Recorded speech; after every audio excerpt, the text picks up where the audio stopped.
It's Papa John's Friday Night Rivals presented by Arthritis Knee Pain Centers. Tonight, rivals, Cary and Apex. And it's Thursday night, of course. We've got rain.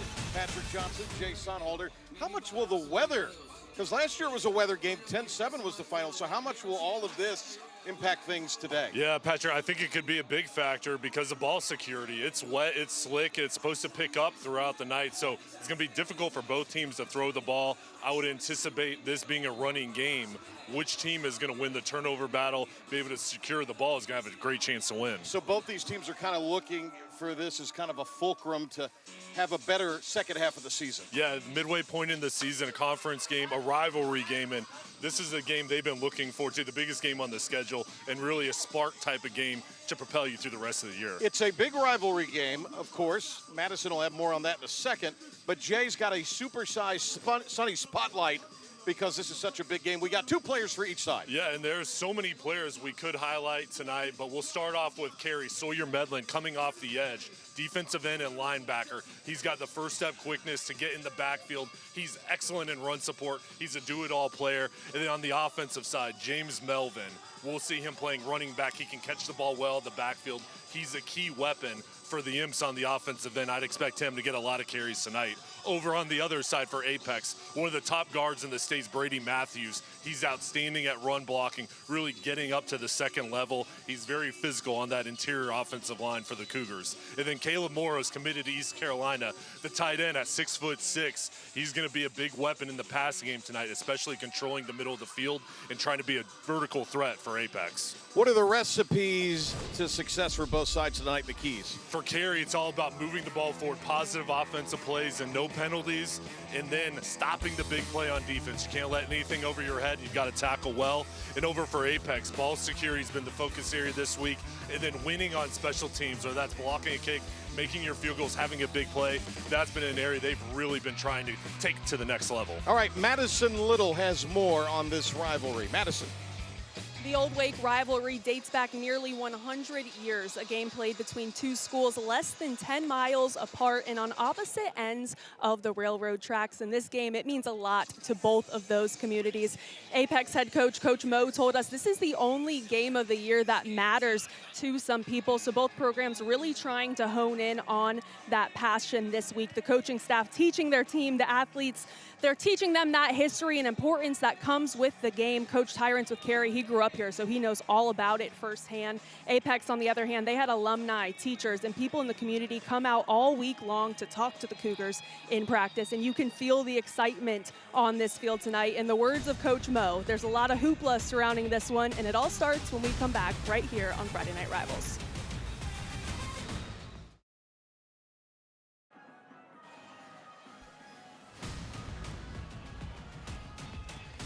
Big thanks to the United States Marine Corps for tonight's coin toss. The few, the proud, the Marines. Contact your local recruiter today. And thanks to Staff Sergeant John L. Strong with the U.S. Marine Corps. Really good crowd here tonight. 70% chance of rain here at kickoff. 74 in muggy, but they have packed it out for homecoming. Yeah, great crowd, and the importance of this game. We talked in the open about what this rivalry means, and doesn't matter what the weather is, they come out and support the Cougars and the Imps. Aiden Knight to kick, 6'3", 206-pounder. He's a senior. It'll be Colby Walker deep for Apex as the Imps kick it off. Our NC safe kickoff, and it will be taken and returned along the far sideline close to the 30-yard line.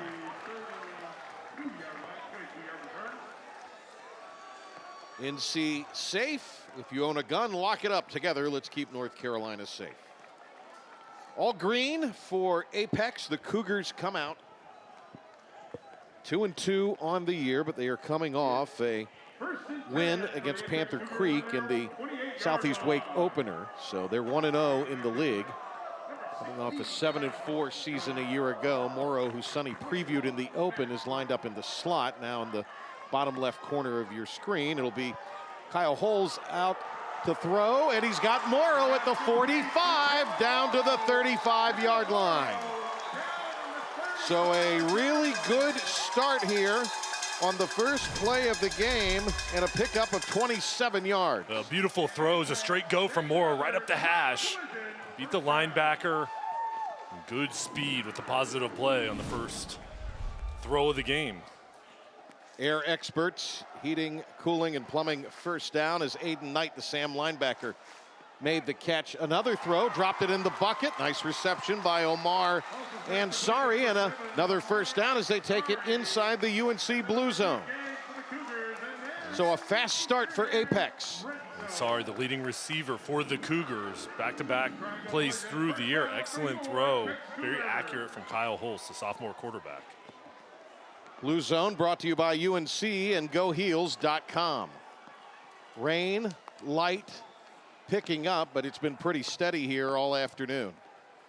From the 8, and the ball gets away, and that is where the weather's going to come into play tonight.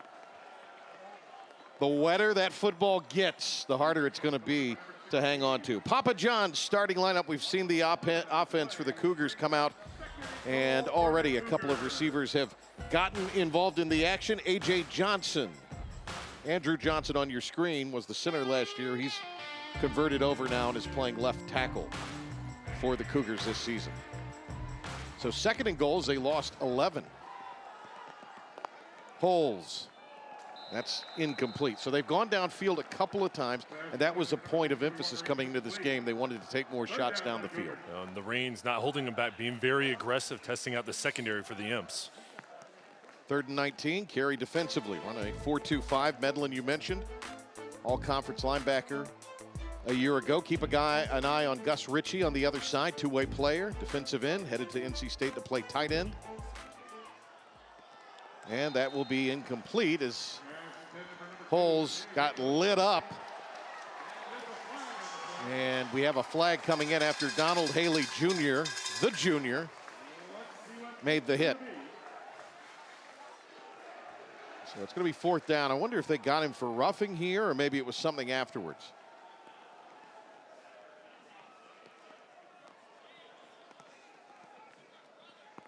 Lee Roberts, our referee tonight. It's going to be a personal foul, so that'll bring up a fresh set of downs. You can't let your emotions in a game like this get the better of you. Coach Mo knows that. What a job he's done. John Mozurka in his 3rd year as the head coach at Apex. Robert Frank, the Apex grad and one-time NC State tight end, is the offensive coordinator. So a fresh set of downs from the 10. They'll operate 1st and goal. Just underway, Thursday edition of our Friday Night Rivals. They snap it direct to Earl, and Earl is in for the touchdown. Cade Earl, the sophomore, finds pay dirt for the 3rd time this year, and that's an Original Grills touchdown for Cade Earl in Apex. Original Grills, elevate your grill game. They've mixed Earl in earlier on in the drive, coming in for a passing play. Here he takes it all the way. Zone read, fake handoff, and goes right up the middle. Excellent job by the offensive line, creating a path.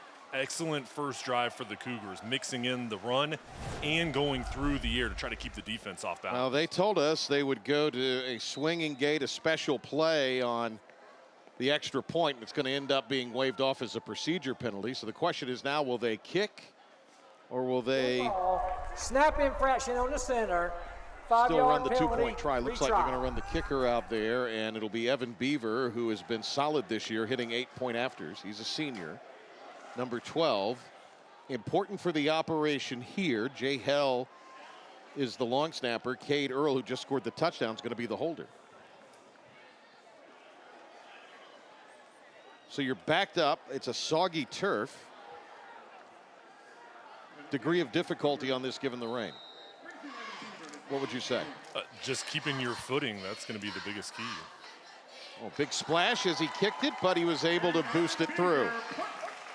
7-0 Apex. They lead early on our Papa John's Friday Night Rivals, presented by Arthritis Knee Pain Centers.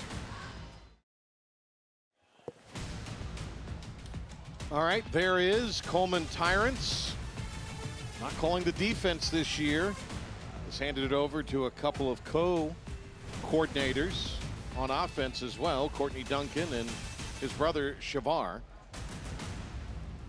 And we'll see what his team does. Last year they lost in a heartbreaking game.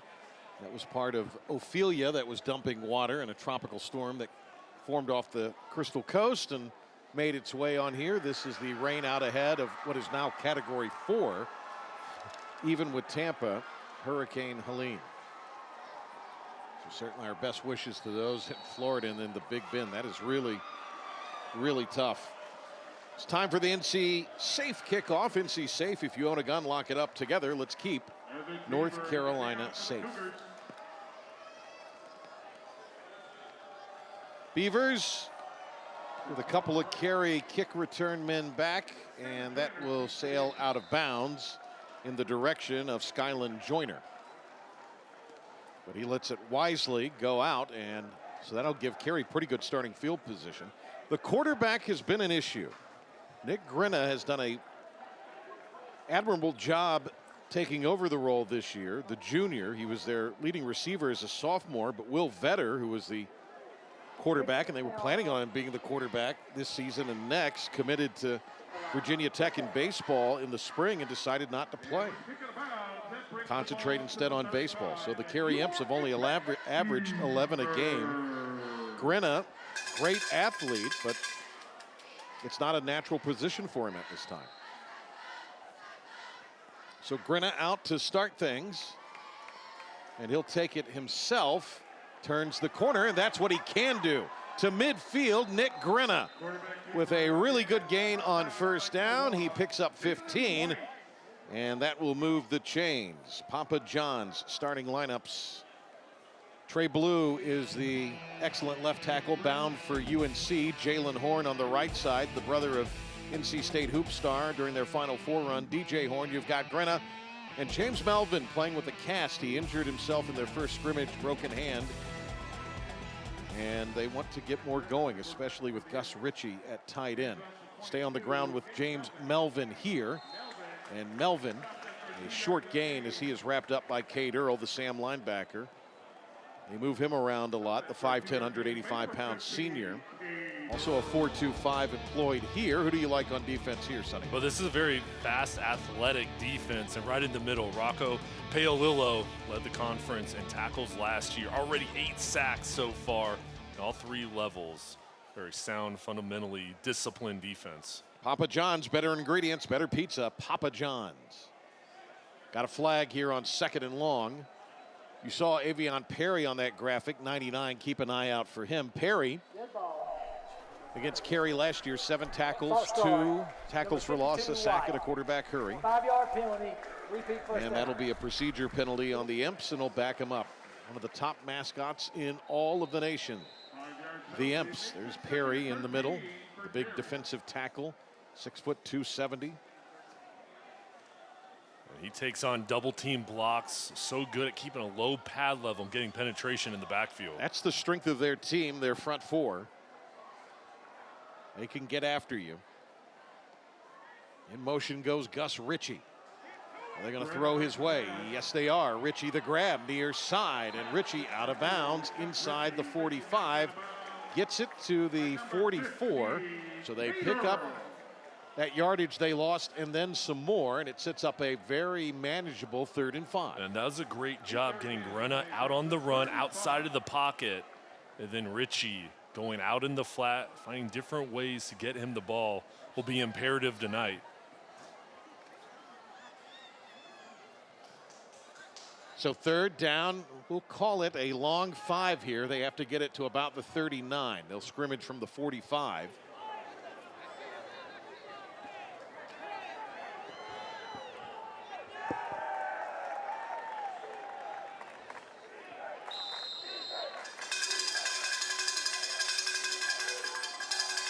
Homecoming here at Apex.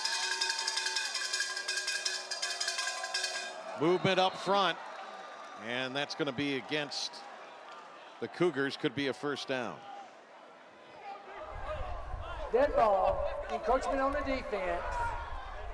5-yard That's penalty. encroachment, Repeat 3rd down. and it'll be 3rd and short. That was excellent work from Grenna, going up with the hard count on 2. The offensive line staying disciplined, picking up the penalty to make it 3rd and 1. Possible 4-down territory for the Imps.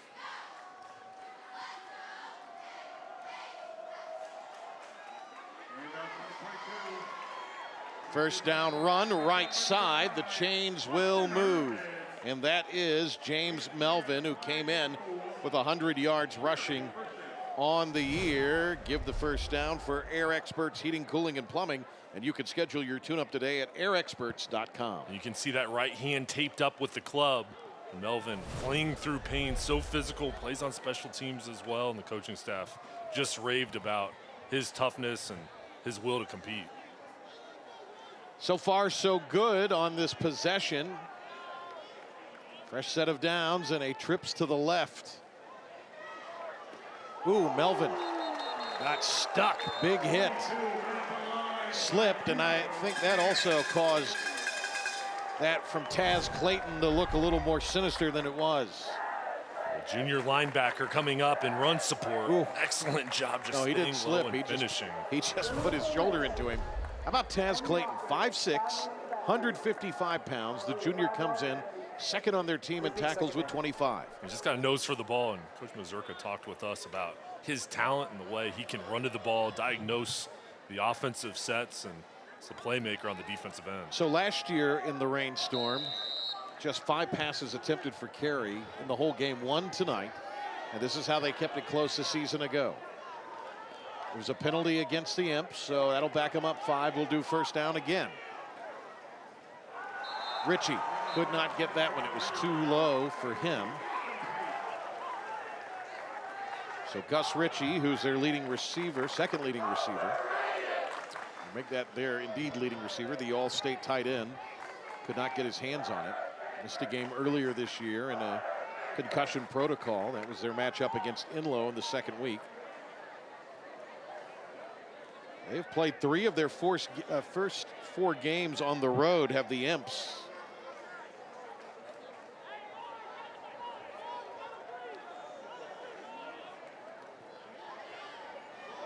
Downfield, and that will be incomplete.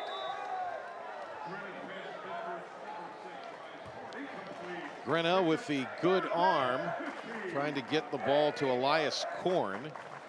He was defended by Aiden Johnson, the junior. And Johnson staying at home. Good job backpedaling, staying stride for stride, nowhere to go, and big 3rd down coming up for the Imps. The biggest key for Apex here, just cannot allow the ball over your head, keep everything in front, know where the sticks are. For Cary, the offensive line, led by Trey Blue, the left tackle, big number 78, committed to North Carolina. Got to hold up and give Grenna time to throw here and diagnose the defense. They line the tight end up over on to the left of Blue here. They're going to roll to the right. Grenna, and he will dart ahead and is pushed out of bounds. Grenna using his legs. This was a design play to get him out of the pocket. And they're just seeing the defense in coverage, making sure he doesn't put the ball in harm's way, and now setting up his special teams unit for a punt to try to pin the Cougars back. All right, on this punt, let's send it down to Madison Little with more on the tackle, Trey Blue.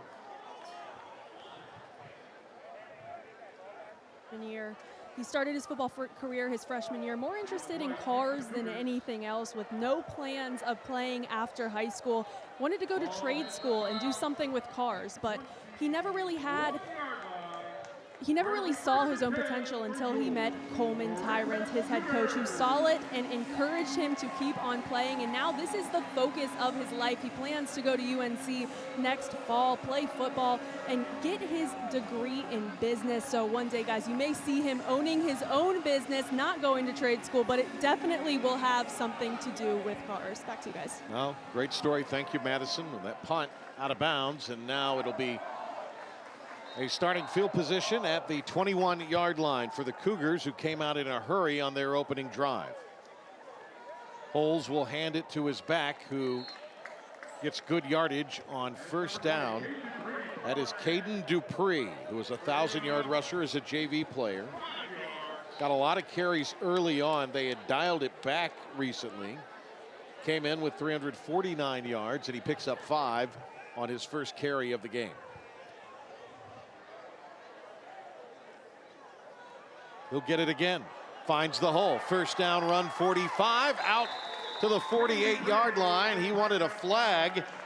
Josiah Mangin, the senior corner, finally brought him down. The Apex offensive line doing a nice job getting up to the second level, and good push up front.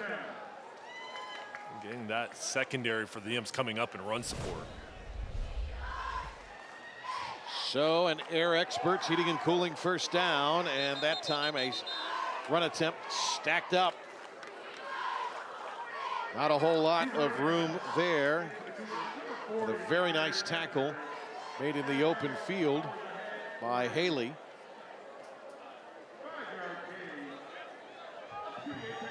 Apex having success on first down, picking up 5 yards a pop.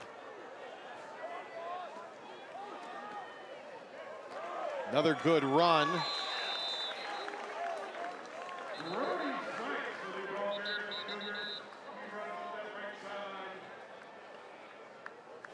Nice work by Satonis Wright, the sophomore. Wright transferred from Alaska.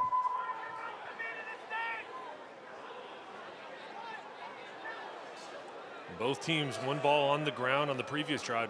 Each side, though, doing a nice job protecting the football and playing through these conditions.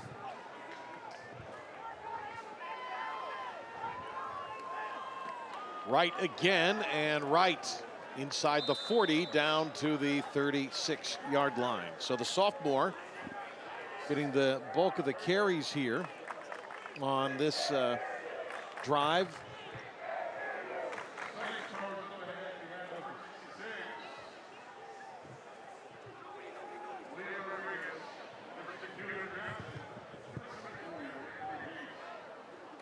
Tackle made. And now they'll come back with Dupree. And Dupree is brought down by Skyland Joyner. So on the first drive, Apex going through the air and seeing the Cary defense playing back, making sure they've got support through the air. Now the Cougars going to the ground, positive runs. They're just going with inside zones right between the guards. Cougars a couple years ago averaged over 400 yards of total offense. Came in tonight averaging just 234 and a half. And again, a low snap, and the Imps dive on the football. It'll be a turnover. There to pounce on it, Clyde Higdon. That's what Cary was looking for. Bending but not breaking, getting the turnovers. This ball's on the ground. Again, these conditions are so hard. See the Imps alert, and Higdon jumping on it to get the ball back to his offense. It's slick pre-game down on the field. The field's in great condition, but just with the rain that's already occurred before the game and then throughout here, the start, the conditions, I imagine, will continue to get worse. Good job with the Imps taking advantage of the first mistake.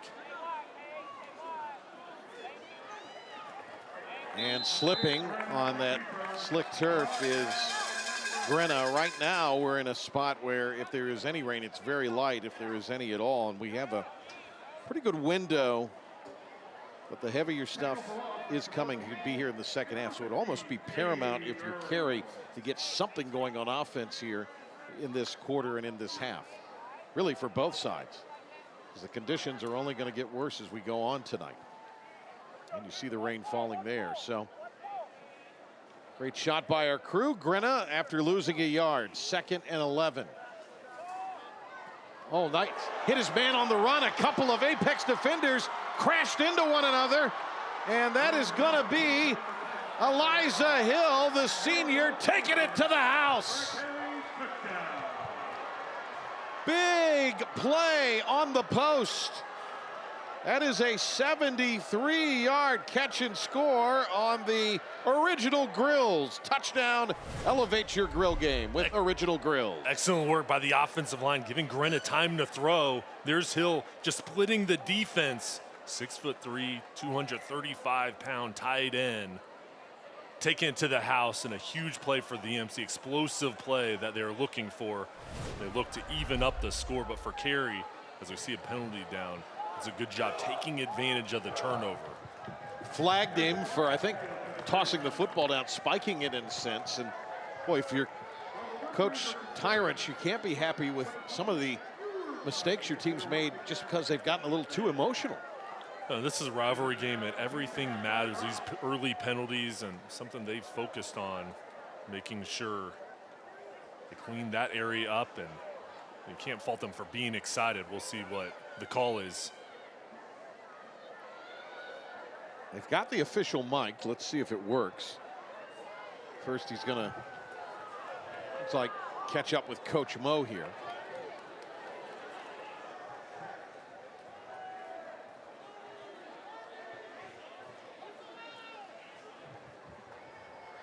So 7-6 for the time being.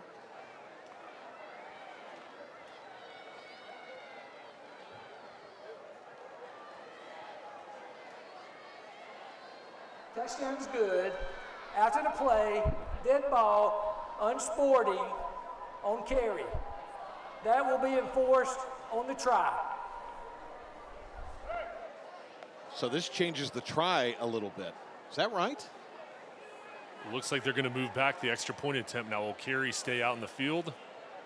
Looks like there's still going to be some discussion on where this ball is marked.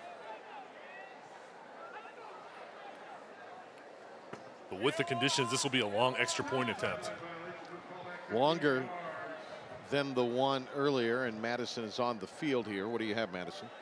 Yeah, the official gave Coach the option to enforce the penalty on the kick or this extra point. He chose the extra point, and now he's telling his defense to give us that little something special he promised from this defense coming into this game. Zach Prudick. And they get the block. Gonna be blown dead. So a good call there. Madison on top of it.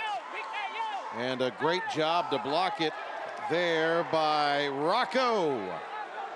He made the block there. The Rocco Halilolo, senior, top tackler in the conference a year ago.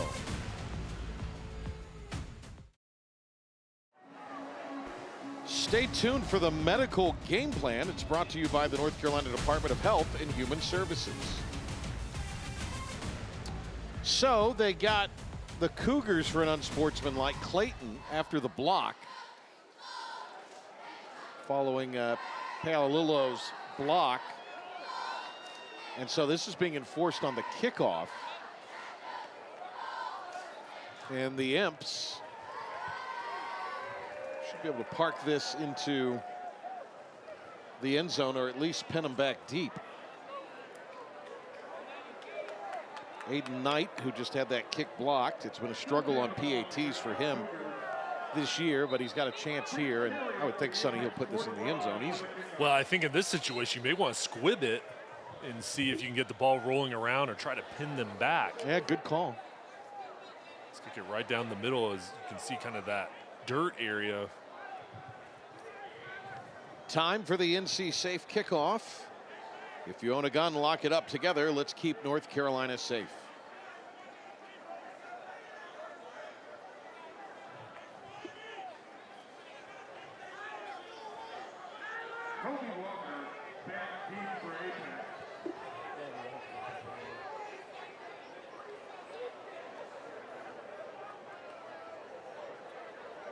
So the Imps take advantage of a turnover by the Cougars, and it's 7-6 in this rivalry that separates the two campuses by about 10 miles. The old Wake rivalry. This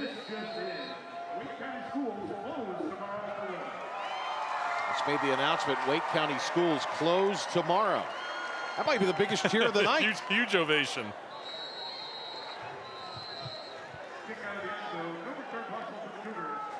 Well, I'm happy for the teachers. I'm happy for the students. Administrators, so it's essentially a Friday night, isn't it, for everybody? Everybody's right? in a good mood now. I don't think you and I will be off tomorrow. But They just made the announcement again. They just did it. oh, they did it twice, again? yeah. Well, just to reiterate. Just to reiterate. So 1st and 10. And we're starting to see more and more school districts close for tomorrow with this hurricane coming. Oh, nice tackle in the backfield. He's already got a touchdown tonight, and give him a key tackle on that play there. Nicely done by Hill. Yeah, Hill playing defensive tackle on the D line, shedding the block and bringing him down with one arm. Brought down Colby Walker, who rushed for 38 yards in this game last year. On the edges for Cary's, number 9, Sawyer Medlin, a college prospect, along with Gus Ritchie on the other side, number 0. See them with their hand in the dirt, also standing up, giving different looks to the Cougars' offensive line.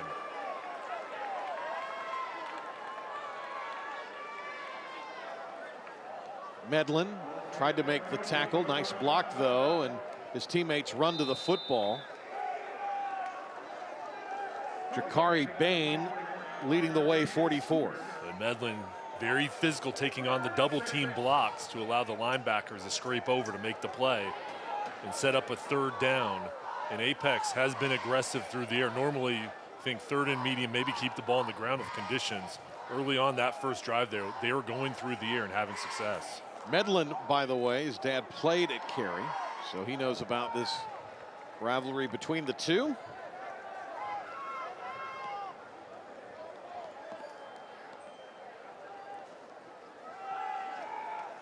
The throw, and it is short.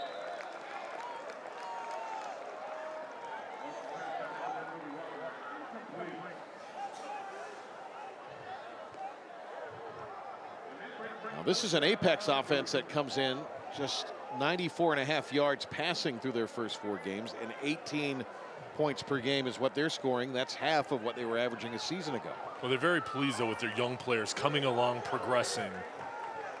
Veterans on that unit with some skilled positions where the first action in varsity, and really feel like they're going to take their offense to the next level as they get to the second half of their schedule. Beaver into punt.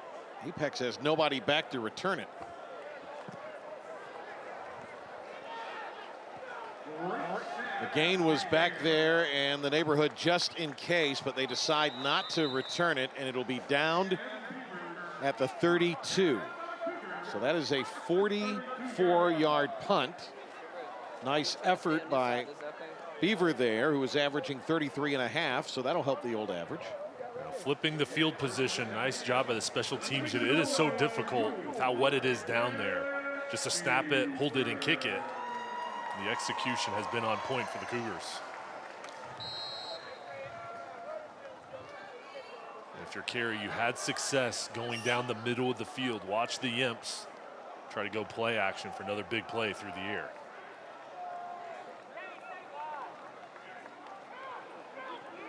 Oh, nice run. Good move there. Pretty play by Santonis Wright. And he is a tremendous runner in space, the sophomore, kind of a scat back. Watch this.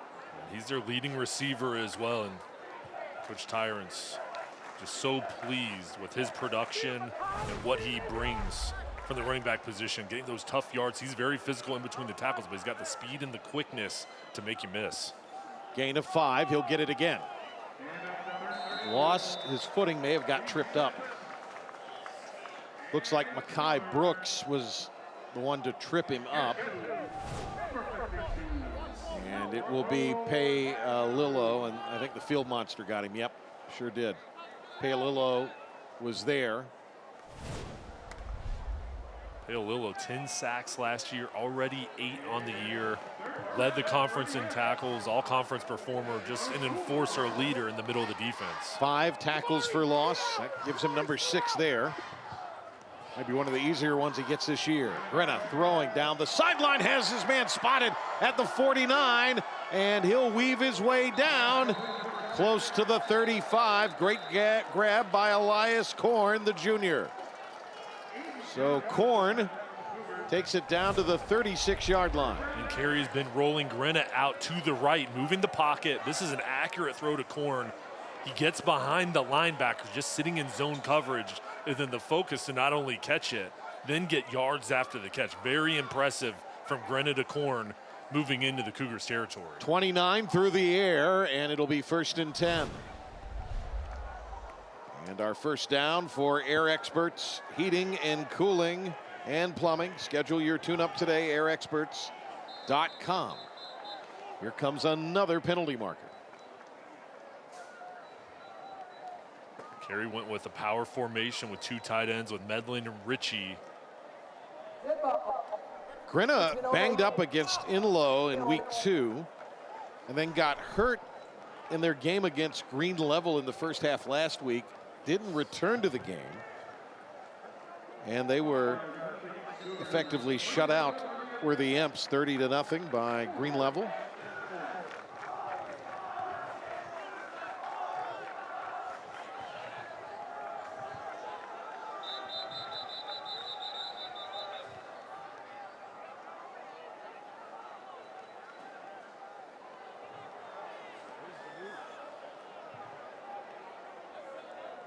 So they reset the play clock. 40 seconds on it. They wind that.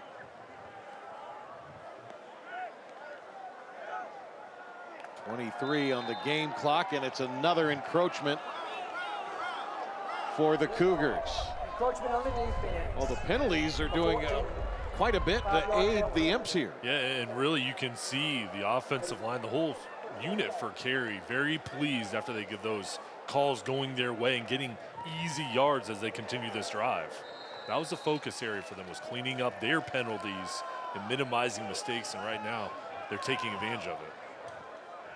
Trey Blue there. He actually sweeps up the locker room routinely. 12 seconds. Apex takes the timeout. So what's Coach Mo talking to his defense about?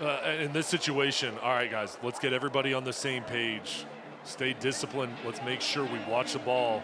No more penalties. And let's make sure we keep everything in front of us. Keep your footing. And we've got to get pressure on Grenna and try to keep him in the pocket. Again, he's having success going towards the right. They've got to try to keep him in and get pressure on that side of the line of scrimmage. Try to force him outside. But Cary right now feeling confident going through the air and then mixing in the run with Wright and Melvin.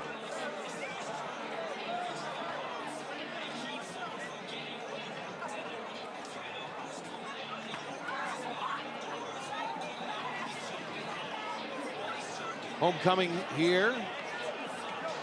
Little extra there by making homecoming your chief rival. It's a little gamesmanship, right? Hey, it's a big game. But that should give Cary something to be fired up about, wouldn't you think? Yeah, I mean, you know, homecoming ball games are huge for the home team. The road teams, though, when you see that's on your schedule, you know, it just adds a little more motivation as well. Is it a diss, like players say it is, Sonny? I was always motivated no matter what.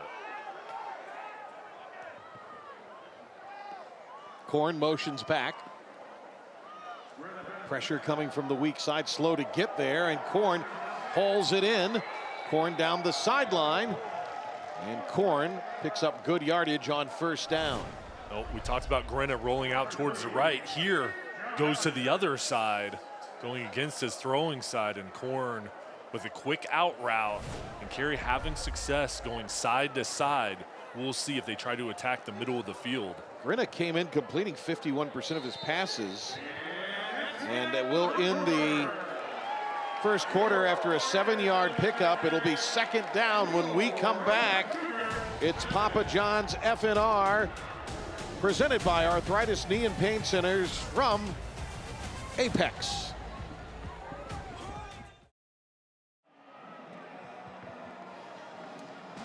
Leaf Acura game summary time, 128 yards passing for Cary in this game so far. Apex with a little more balance, just 9 yards on the ground for Cary. Both sides need to clean it up from the penalty standpoint. That is your Leaf Acura game summary for the first quarter. Leaf Acura in Raleigh. We are at Kevin Todd Stadium. Here's another throw and a ball that's in and out of the hands of the receiver at the 15. Another nice opportunity there for Horn. Of course, Todd Stadium named for the beloved Apex coach and teacher, Kevin Todd. He died suddenly in 2020 and had been a huge part of this Apex community for 30 years. Boy, that one was right in the hands of Corn. Aiden Johnson coming up and making the play to dislodge the ball and force a 3rd and 3. And for Cary, this is 4-down territory. With the conditions, it's going to be hard to kick field goals. You've got 2 downs to pick up 3 yards.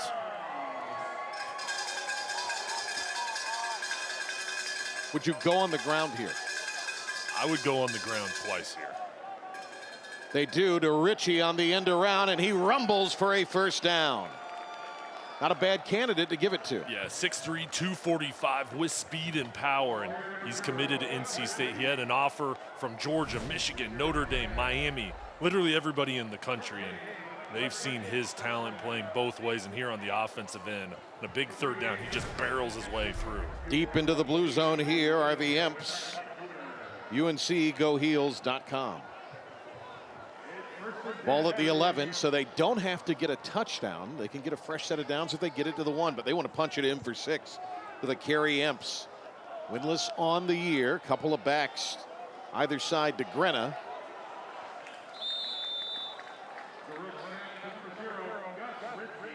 That's Ritchie again, earns 1. Ritchie getting that direct snap, Cary moving him in different spots in the formation, playing quarterback, tight end, wide receiver. He can do it all. Austin Herndon, backup defensive end on the stop.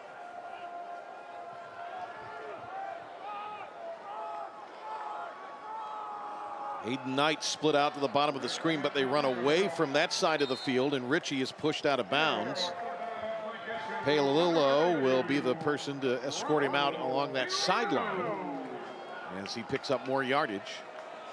3rd down now. And 6 from the 6-yard line. And they kept it on the ground, past 2 plays with Ritchie lined up as the Wildcat quarterback. We'll see if they go back to that look. Looks like they're going to move him out to the slot. So Grenna back in at quarterback. Low snap for Grenna. Got the quick handoff though to Melvin, who ran it to where Ritchie was lined up in the slot. Comes up shaking that hand.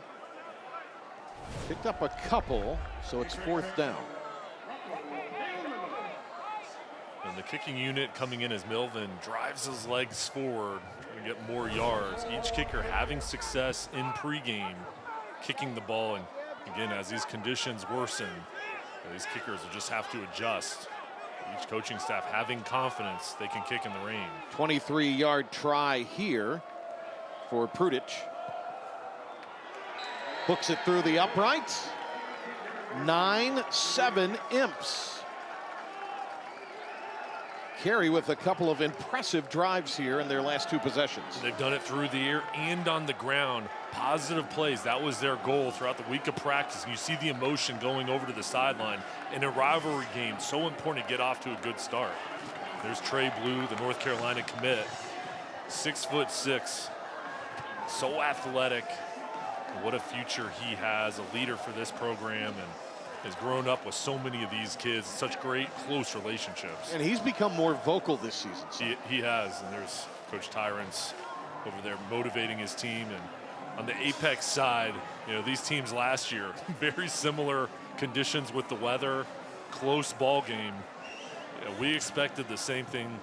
And tonight, so far, we've seen each side kind of have big plays going back and forth. So last year, it wasn't that tropical storm. It was a little more breezy. Right. Wasn't great.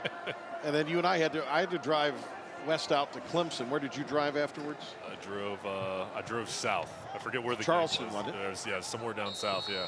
But I'll tell you what, for these players, you don't want to practice in this. You don't want to make this a habit. Don't mind but playing fun. in it, though. It is fun playing in it every once in a while. You look at everybody's jersey. It's going to take a while to wash everything tonight. Ball's kicked off. Oh, that was a great kick. Down to the 6-yard line. Knight with a really good leg. Nice return, though. Out to the 30-yard line. Great work there by Kobe Walker. Boy, you really love Walker's athleticism. A 5'11", 160-pound junior. So Kobe Walker with a return of 24, and that will give Apex pretty good field position to start this drive here, down 2 points. And Coach Mo talked about special teams being a big factor tonight, and really important to get your drives off to good starts with your return unit. On the ground, and that's a spectacular run there by Earl, who's got the touchdown run for them tonight. And Cade Earl has a knack for getting those physical yards. Quarterback power designed for him. Watch him finish off the run, carrying 2 and 3 imps, jumping in to make the tackle, falling forward for the first down. And that's for Air Experts Heating, Cooling, and Plumbing. Schedule your tune-up today at airexperts.com.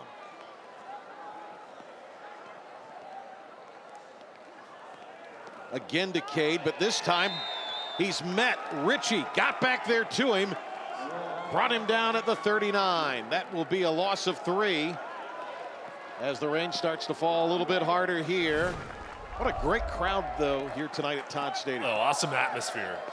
You see Gus Ritchie beating the block with speed and quickness, staying low. And Cary's got really good edges with Medlin on one defensive end spot and Ritchie on the other. Students showing up.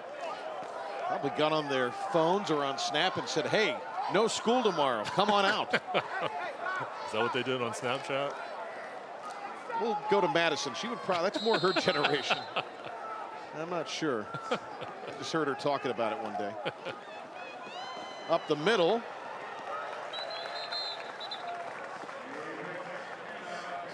Nifty little run to the 46 by Dupree. Dupree running hard. For these running backs, so important to hold on to the ball with 2 arms as these players are trying to claw, knock it out just with how slick the ball is. They're trying to rotate the balls, keep them as dry as possible for these backs and quarterbacks. Dupree again, big burst, first down, 40, breaks a tackle, 30. Tackled inside the 30-yard line. They're gonna say he was down at about the 27. And that is going to be a 27-yard scamper for Caden Dupree, and that's his second longest run of the season. That was a good look as Dupree was waiting for his offensive line to set up, following the fullback right in front on the counter play. Coming back with Wright. And he had a really nice scamper there. Works it inside the 20.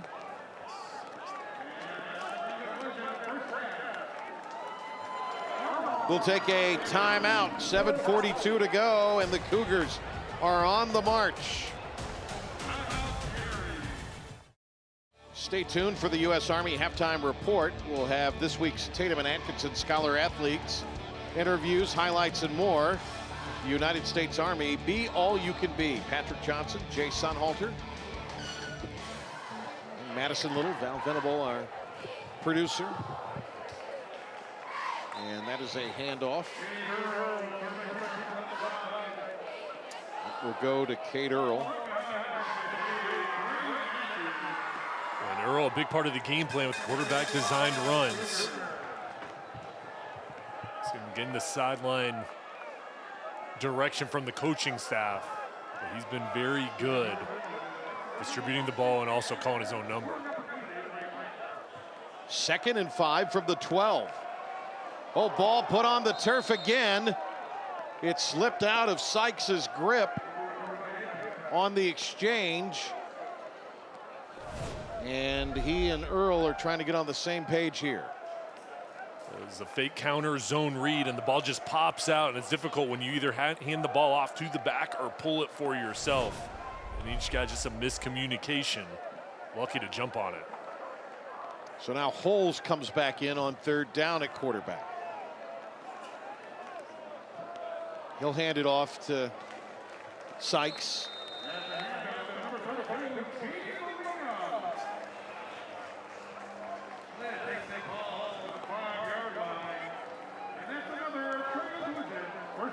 Apex keeping the ball on the ground. The first drive going through the air. Now keeping it with the backs. Trying to move the line of scrimmage, the offensive line getting push up to the second level. So first and goal from the 5 after the 7-yard gain.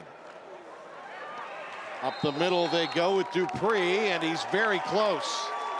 Did he get in? Yes, he did.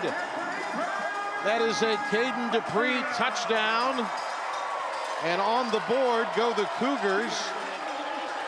And they go crazy here at Apex after that Original Grills TD. Original Grills, elevate your grill game. There's Brady Matthews, number 73, clearing the path for Dupree, staying low behind the pads of his big guard, finishing in the end zone. They're going for 2, and they will not get there. So the Cougars come up empty. They've tried to run that a couple of times tonight. Had a penalty in the first, and then Walker tackled by the Imps, and that makes it a 4-point game. 13-9 with 6:13 remaining, second quarter.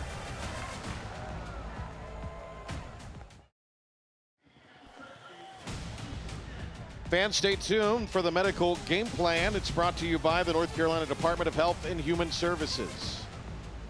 Had a couple years off in this rivalry, then they renewed it in 2021.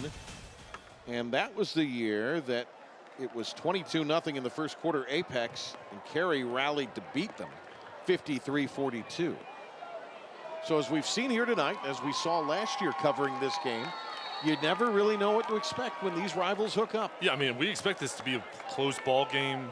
You know, the X factor is the conditions. You know, how is this game going to be played? Is going to be able to be predominantly a running game? Can each team throw the ball? We've seen each side have success through the year, and we expect it to be close, and so far it is. There's the kickoff, and it will be fielded by Cary.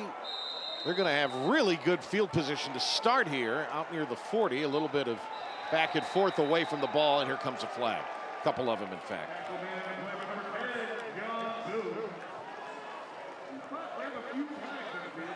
This is going to be on Apex. So move the field position across midfield for the Imps.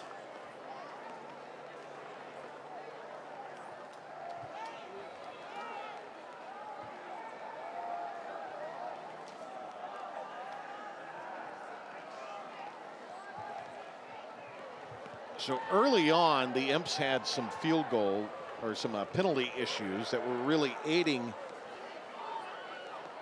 the Cougars and kind of hampering themselves. And now it's the Cougars with some penalties that have really helped Personal Cary. foul, number 56, 15-yard penalty, first down. So that's a 15-yard penalty. And this is really nice field position to start from the 45 down just 4 with 6:07 to go. Plenty of time.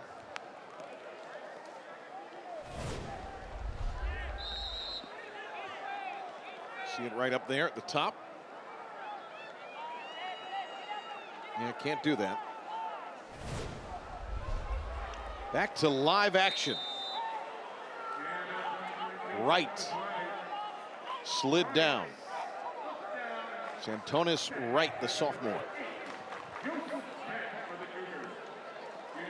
Picked up a pair. Sorry, Sonny. Yeah, and he's got the ability to get out and run the route tree. Really good hands, leading receiver for the Imps, catching the ball. And for Grenna, he's been accurate tonight again with how wet the ball is and just the footing.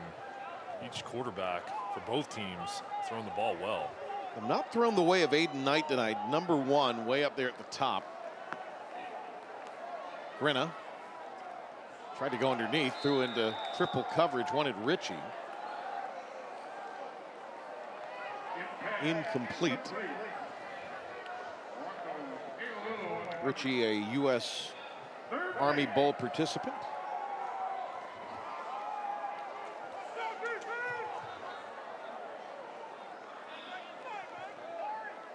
I tell you, this is a Cary team. They've got talent in the program. They do. Talk about Aiden Knight. He has an offer from Maine. Sawyer Medlin, amongst many others, with college interests. Grenna kept his footing. Great job to regain and then powers his way close to a first down. Don't know if he got it though. And Patrick, this has been a physical ball game, rivalry game. You expect nothing less. As Grinna goes towards the left, sees, hey, I can get towards the right, gets as much as he can, and get the big shot out of bounds. And the Imps are going to stay out on the field, keep their offense going for 4th and 2. He took it to Delvin Gibbs, didn't he? Yeah, looking for contact. 42-yard line. This is a pretty long 2. Check that, make it the 37. Watch the hard count. Grinna, low snap. Grinna gonna be tackled for a loss. Who else? Rocco Paolillo. Second tackle for loss of the night. 7th of the year, and he is everywhere for the Cougars. And he reads it so well. He gets off the block, just sheds him, and then finishes with speed, tracks him down. There's the emotion. So many big plays he's had throughout his career for the Cougars. There's Rocco. Seniors shouting up to the student section.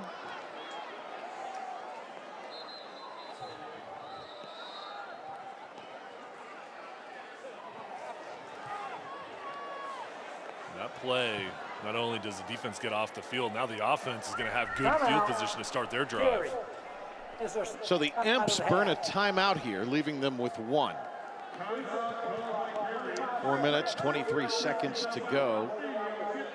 Little surprised they would burn it here, but I guess they want to make sure that they're all on the same page defensively as they get ready to try to keep this thing to within 4 right now and not make it a 2-score game by allowing the Cougars to carve them up down the field. Well, and yeah, and really the momentum here. Right now, Apex, you have the 4-point lead. Each side, though, it's going to be important to finish out this half strong, get the momentum going into the halftime break.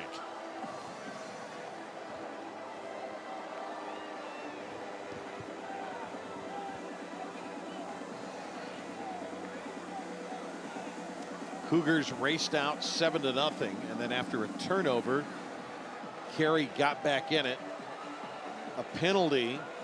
They moved the extra point kick back. It was blocked. That made it 7-6. Field goal by the Imps put them up 9-7, and then the Cougars with the touchdown, but they couldn't cash in from 2 out. Now another opportunity for the Cougs here at home.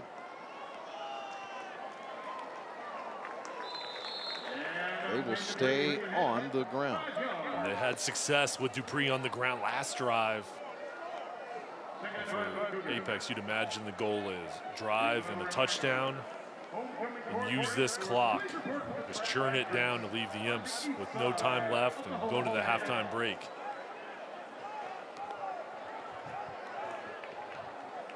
Rain is picking up. It's going to be some heavy rain here by the time we get into the second half with the homecoming halftime. Dupree again.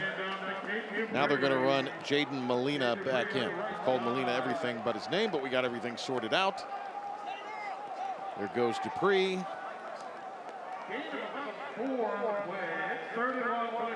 Molina and Dupree going back and forth in and out of the ballgame, staying fresh. There he is, Molina. They've had a good 1-2 punch. Good-looking athlete, isn't he? He is. Gets it here. No, quarterback keeps it. How about that? Cade Earl. And Earl showing the zone read with Molina sprinting towards the right. Earl just pulls it, goes right up the middle, get those physical, tough yards. Get another first down.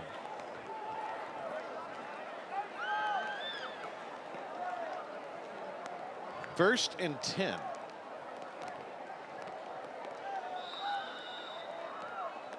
Richie a little banged up. He'll go to the sideline. That's a big loss. Air Experts Heating, Cooling, and Plumbing first down for the Cougars. Again, it is Molina.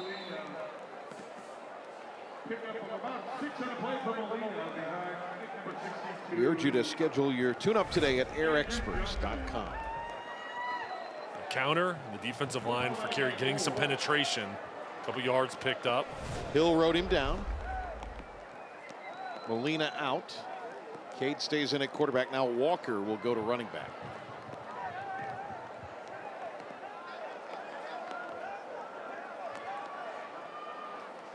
Walker gets it. 35-yard line. Push out. Couple defenders were there, led by Joyner. Comes in, does Joyner with 24 tackles. Number 25 for the Imps. He's a baseball player for the Cary program. The Imps, by the way, one of the top mascots in all the country. In fact, the top mascot in all the country a few years ago. This is a top 50 rivalry. The big one. And this game matters. This is the biggest game on each team's schedule. Not only for the players of schools, but the communities as well. Madison was holding the championship belt earlier. She looked like Roman Reigns with it down there. We have a sideline warning on Apex. Sideline warning on Apex. That's their first warning. Madison, where's the belt? Have you found it? I am going to have some principal interviews coming up at halftime, and my Apex principal might have a souvenir with her. But let me tell you, I touched it pregame. It does have some weight to it. It's a nice belt. Nice job to get back to Earl there. Hill shooting the gap. Boy, Hill, what an imprint he's had on this game. He's got the touchdown reception and run, and he's made a couple of stops behind the line. Quick first step, 6'3", 245. Just shoots in the backfield, unblocked. Making the play, wrapping up. Doesn't come off the field, playing on both sides. The Imps showing pressure. See the linebackers creeping up to the line of scrimmage. 7 Imps within 2 yards of the ball. Big fourth down comes up for Apex. I wonder if they're going to call a timeout here. They are.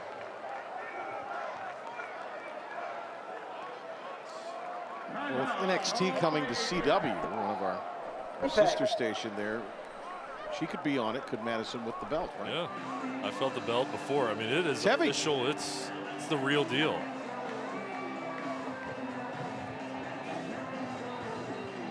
Well, coming up at halftime,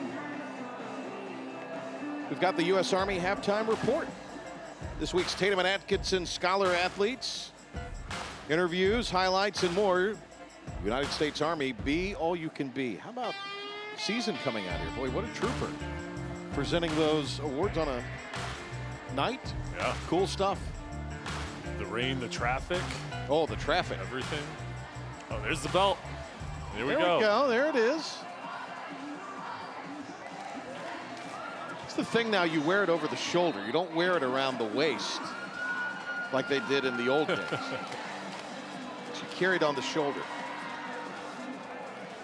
Can't say enough about the turnout here tonight at Apex. It's been pretty darn impressive. These fans have been into it. And they've got a packed house here. And not just the students. Members of the community, really good stuff. Thank you for tuning in tonight wherever you are watching us. 4th and 3 after the timeout. If you're on Cary, watch the hard count. Don't jump off sides. And for Apex, gotta stay disciplined up front. I imagine they'll keep it on the ground here. 5 on the play clock. No play action. Nicely done. Catch made by Jay Hale. He gets a first down. Well-designed play there for the Cougars. Excellent play call. I think they're going to keep it in the running game. 4th and 2. Nope. Play action pass going over the top. Good job by Hale. Just sneaking behind the linebacker, setting up that zone coverage to pick up the first down. He's back from a concussion, his 3rd reception of the year. Back on the ground to Molina. And he is brought down. Nice tackle by Donald Haley Jr., who's getting a lot of run tonight as the Sam linebacker. That's huge for Apex. Not only do you continue the drive, you're also using more clock. This time winding down, hoping to maintain the ball as they try to get more points. Ball at the 21. Dupree back in at the back, but it's going to be Earl calling his own number, and he'll take it inside. It'll be a first down as he travels inside the blue zone. Earl Really starting to get into a groove. Zone read. See the block up front. Pancake block by the offensive line as Earl finishes it off. Our Blue Zone this season is brought to you by UNCGoHeels.com. 50 ticks remain. And we've got a Cougar slow to get up. That is Cade after the keeper.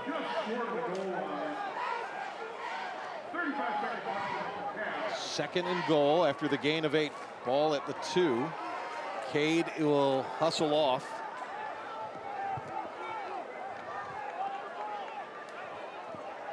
Banged up a little as they bring Holes back in. Holes and Dupree. Nice tackle by Hill. And that'll bring a timeout with 12 seconds to go. Hill unblocked. Along with Richie, both guys just meeting for a huge play. Good to see Richie back in there, son. Yeah, went over to the sideline and nursing some pain, comes back out on the field, and his defensive line very stout up front for the ends. Roman Nelson, who was the interim, or in his 5th year, I should say, is the coach, defensive back coach.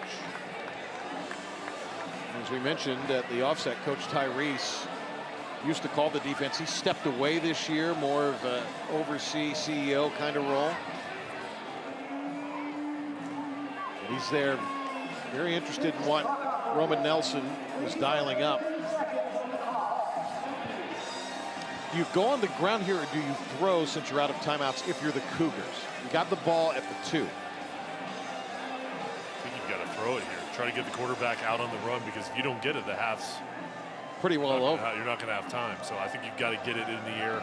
Run pass option where you get the quarterback outside where he can pick it up with his legs, but if he can't, he's got to throw it. Now they added 3 seconds. Does that make a difference? No, that won't make a difference. They've got to try to keep it through the air. Otherwise, they get tackled, the half's over. Well, they've got Earl out there.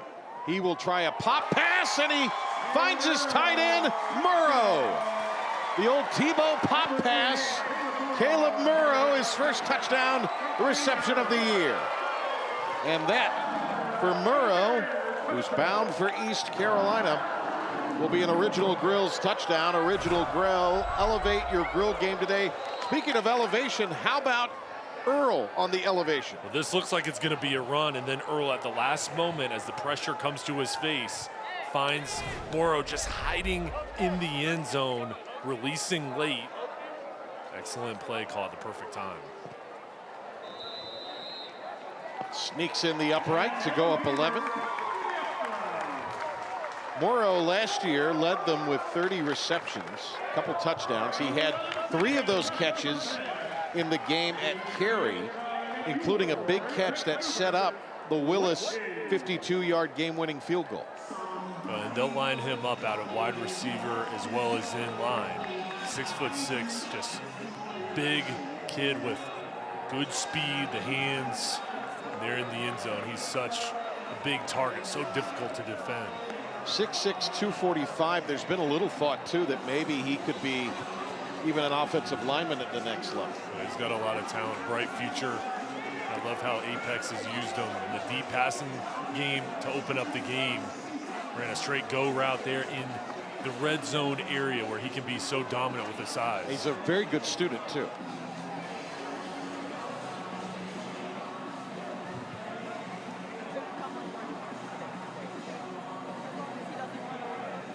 So the Cougars to kick it ugly here, I'm sure, up by 11 points.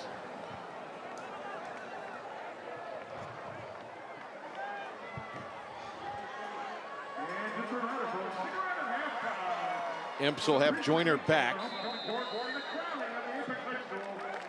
See what Beaver does here. Evan Beaver, senior. 6'1", 200 pounds as a kicker, son. A strong leg. NC safe kickoff about to commence here. If you own a gun, lock it up together. Let's keep North Carolina safe.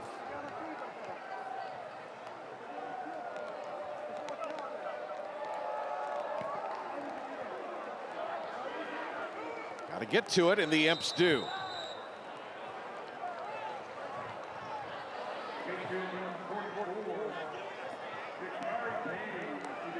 And that was Cary Bain, getting on it for Cary. Nice job by Beaver.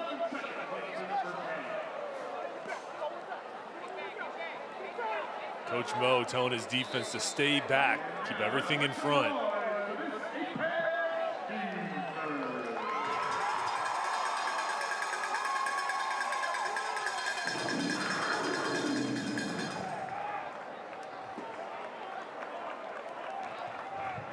Grenna, who's got his 4th touchdown pass of the season tonight. Melvin back there with him.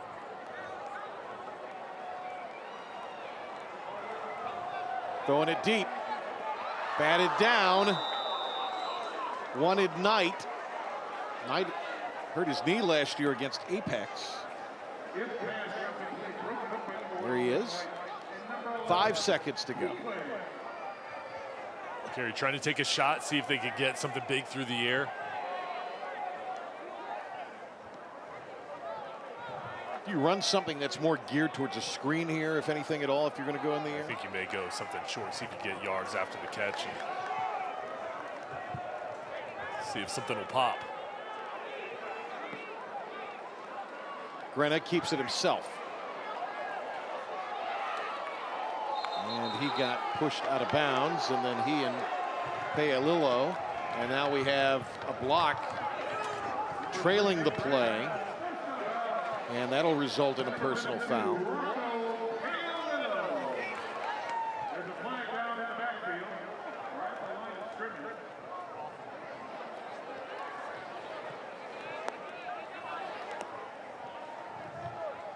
Caught the sight of that at the very end, and it looked like that Aaron Yankum had downed the defender. But let's see. Setting penalties, both for dead ball.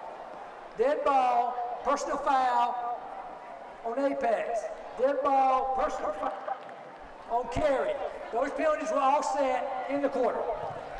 In the half, offsetting penalties. And our count is 20-9 in favor of the Cougars here at homecoming. John Mazurka making sure his players get off the field. And as he gets them where he wants them to be, Madison is standing by to catch up with him. There, the Imps heading down towards the opposite end zone. And John Mazurka is with Madison right now. Take it away, Madison. All right, Coach. An aggressive performance from your offense. What was the message to them? We obviously with the conditions, we have to run the ball. You know, we got out early because we had some dry balls. We threw it a couple times and we took some shots to get that early lead. But I think we established the line of scrimmage on both sides of the ball, and I love it. I love it. Going to the half, we'll make some adjustments, and I love our mentality. I love our just getting off the ball and having those kids. Emotion did come into play in that first half a little bit. How do you resist those penalties in the second? Yeah, I mean, homecoming, TV game, there's a lot of emotions. You know, we have young team here, so this is their first time in this type of environment. But they've responded well. Yes, there's some penalties and stuff, but we're going to clean that up. We're going to do it right. Awesome. Thanks, Coach. Thank you. Back to you guys. John Mazurka's done a fantastic job since taking over here at Apex. His team with a 29 advantage at the break in this Old Wake rivalry. It's Cary, it's Apex, and it's Papa John's F&R, presented by Arthritis Knee Pain Centers. Our U.S. Army halftime report is straight ahead. You're watching the U.S. Army halftime report. The U.S. Army, be all you can be. And now it's time for the Tatum and Atkinson Scholar Athlete of the Week. Presenting the award for Tatum and Atkinson is Susan Atkinson. Tatum and Atkinson is proud to present the Friday Night Rivals Tatum and Atkinson Scholar Athlete of the Week. From Cary High School, the Tatum and Atkinson Scholar Athlete of the Week is Josiah Mangine. Josiah is a varsity football and track team member, is a member of National Honor Society, and carries a 4.38 GPA. Josiah is a first-class ranked Boy Scout, is a volunteer for his church, and started a tutoring program for his fellow football players. From Apex High School, the Tatum and Atkinson Scholar Athlete of the Week is Omar Ansari. Omar is a letter winner in football and wrestling, is a 3-time DECA state qualifier, and carries a 4.2 GPA. Omar is a 3-year board member of the Muslim Student Association, is Apex High sports photographer, and has served over 100 volunteer hours with Zakai Foundation and Ronald McDonald House.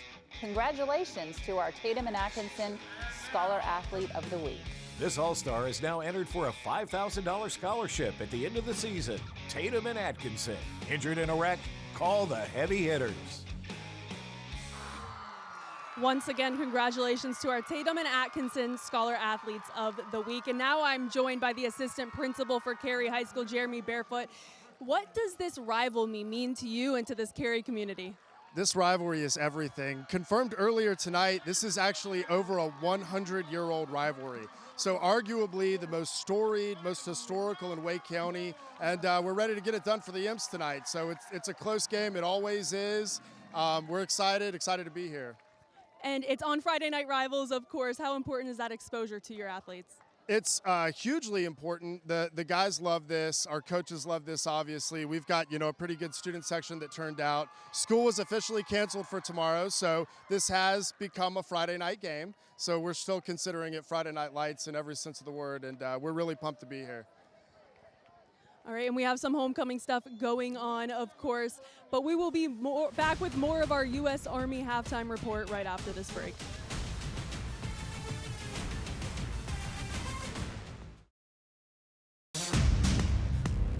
You're watching the U.S. Army Halftime Report. The U.S. Army, be all you can be. Welcome to the U.S. Army Halftime Show. I'm Madison Little, joined by Staff Sergeant Quentin Atkinson. Thank you so much for being our halftime sponsor. Thank you for having me. And can you describe your role in the Army to us? I'm a staff sergeant. I'm a 25 Hotel, which is a network communication specialist. I'm in the IT department of the Army, and it's done wonderful things for me. What did you do before you joined the Army? I did go to the University of North Carolina Central. I played football there, and then after that, I transitioned to arena football. I definitely wanted to make a career, and I decided to join the Army after that. How do you feel that the Army has enhanced your life thus far? The living situation I'm in, traveling, and being able to learn a new job in IT, which is a passion of mine. And if students want to learn more, where can they go? Go to Go Army. You'll be able to put in your zip code and get you in contact with your local recruiter to be able to reach out to you and talk to you. Thank you so much for being our halftime sponsor. Thank you for having me. It's an honor to be here to partner and representing high school football. We'll be back with more of our U.S. Army Halftime Show right after this. You're watching the U.S. Army Halftime Report. The U.S. Army, be all you can be. Welcome back to the U.S. Army Halftime Report. I'm joined now by the principal for Apex High School, Elaine Hoffman, who's sporting some hardware, may I add. Well, you have a huge student section here, a huge turnout. What does this game mean to your school? So this is an almost 100-year-old rivalry, and the competition between Apex and Cary is just legendary, and we're so excited. We are sporting our hardware here, the Old Wake rivalry, and so this is just super exciting, and it's our homecoming night, so our student section is ready to go tonight. And how do you feel athletics prepares these student athletes for life after high school? Well, I don't think there's anything that compares to the teamwork and to being able to really work together and come together for a common goal and for a common purpose. And that's really what life is all about, is being able to collaborate. You have a goal and you have an action plan and you put that into action and you have the result. Hopefully a victory for Apex High tonight. Thank you once again, Elaine Hoffman. We'll go back to the booth for some highlights. Okay, great job there. Thank you. As our U.S. Army halftime report continues, Patrick Johnson and Jay Sunholder. And Sonny, let's look at some of the top plays from half number one. It was a fun first half, and Apex comes out firing. First play of the game over to Morrow to start things off for the Cougars through the air before the rain really got going. Then they kept it on the ground. Earl finished it off there. He's called his number, Patrick, many times throughout the ball game, but then the conditions started coming into play. Turnover gave the Imps the ball, and then their offense started to get some momentum, got some action through the air, and this was Elijah Hill with the first scoring drive for Cary on a post route from Grenna, taking it all the way. They did not convert on the extra point. In fact, it was blocked. That made it 7-6. And then the Imps came down after, on their next possession, they took a 9-7 advantage, but the Cougars answered back. They kept it on the ground. Dupree finishing in the end zone. They really got things going with their offensive line. Tried to stretch it out. Yeah, the two-point play could not. And Sonny, it was 13-9 at that point. And here, this was a fourth down. Went to Hale on 4th and 2 to continue the drive as they're going into the halftime break. Pop pass to Morrow for the touchdown. The Cougars on the offensive end really starting to get into rhythm. Nice balance. 79 yards through the air, 144 on the ground. So 223 total, 137 yards for Cary passing, but they had considerably less in the second quarter than they did in the first through the air. And the turnovers, Apex 1, 0 for Cary. In the second half, though, that's going to be the major factor. Which team can protect the ball, and penalties each side looking to clean up that area. Stay tuned. We'll be back with more of our Papa John's Friday Night Rivals for Arthritis Knee and Pain Center right after this.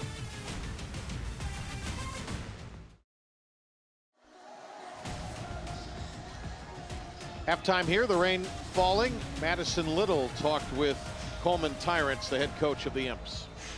Yeah, Patrick, he was happy that his Imps were able to come out strong, and he said they ran the ball well in these conditions, and they were able to score, something they weren't able to do last week. So some positive signs from the Imps in that first half for sure. But he says the second half, they need to stop fourth down conversions, and the main goal is to get Apex offense off this field.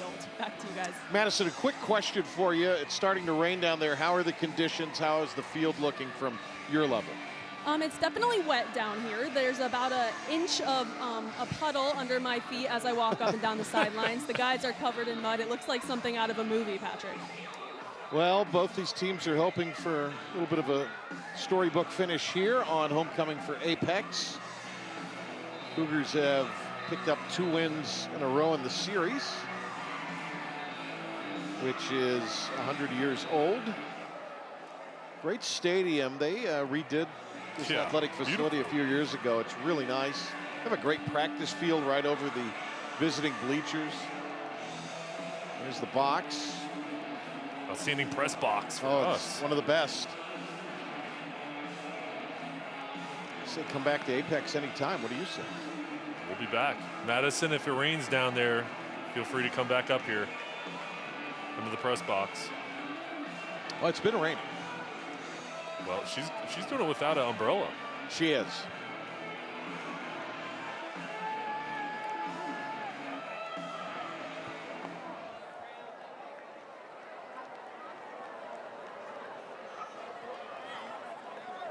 So it'll be a kickoff here for the Cougars. And we're back for the second half of the Apex. Evan Beaver. Sonny, what are you looking for out of both sides as we start the second? For Cary, this is a huge opening drive. Played pretty well in that first half, down by 11. Want to try to get things going. I think the biggest key for them is protecting the football and try to involve Gus Ritchie as much as possible in the passing game. I think Grenna was very accurate for Apex. No turnovers. Coach Mo like to see his defense try to get the ball back to his offense. NC safe kickoff comes down inside the 10. And that is a pretty good return. Gets it out across the 30.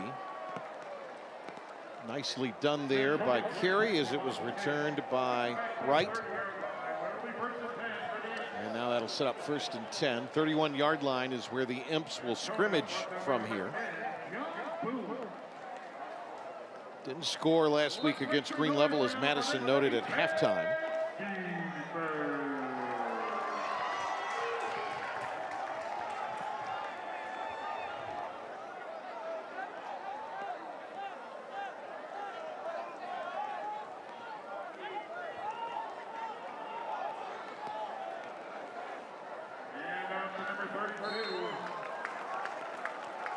That's right.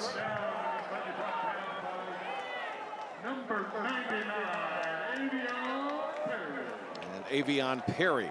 First time we've called him out tonight defensively.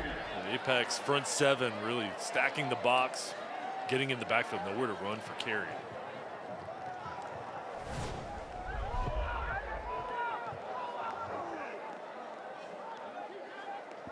Right, 6 foot, 270.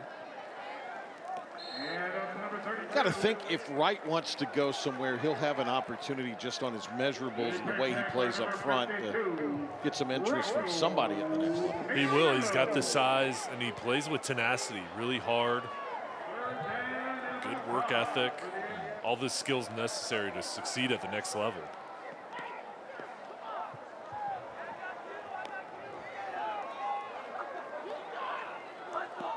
Third and 5. Grenna and his receiver slipped. Good play call, trying to get Grenna outside and get the ball quickly out in the flat. It's just so tough with these conditions to maintain your footing, and just unfortunate for the Imps. Nick Grenna went to his younger brother Eric there, the freshman, but Eric slipped, so the Grenna brothers leave the field.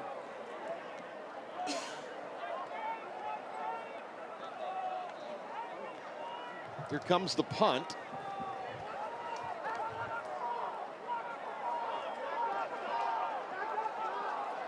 Aiden Knight to handle the punting duties. No, they run a fake, and they get a first down. How about that from the Imps? That was big. Cary needed a spark. Fourth down, right out of the halftime break, deciding to go for it. We'll see a quick snap, and then boom, just out to the outside. Good work getting Apex on their heels. So that's a huge play there. Skyland Joyner. And Sonny, think about this. That was run from their 37. Wasn't like they were close to midfield. All things considered, that was pretty gutsy given where they were field position. As we get a penalty here by Cary, sometimes you got to get something going, and you have to take some chances, especially in a rivalry game. 5-yard penalty, repeat first down. 5th penalty of the game for the Imps.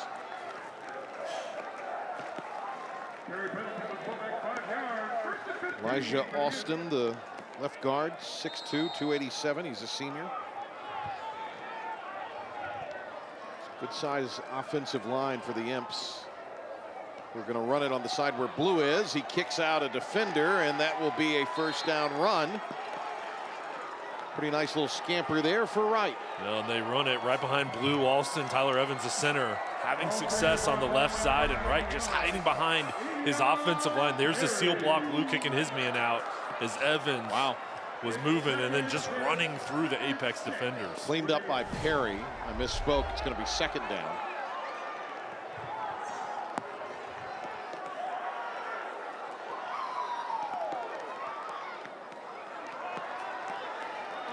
Right near side. Chopped down at the 39. Nicely done by Zaylen White. Senior comes in with a bit of a bum shoulder. Got hurt. Missed the last game and a half and comes in with 19 tackles on the year. That's a nice job to come up from the safety spot. It's so difficult, those open field tackling situations as the rain starts pouring. Good work from White. 38-yard line. Third down. Cary's run a fake punt on this series. Grenna looking for room. Defender slips, and that gives him the crease he needed. Bopped out at the 35. Grenna's really good at improvising as he goes to the outside. Just a shake move. Get the defender off balance. Big pickup on third down. This offense continued to move.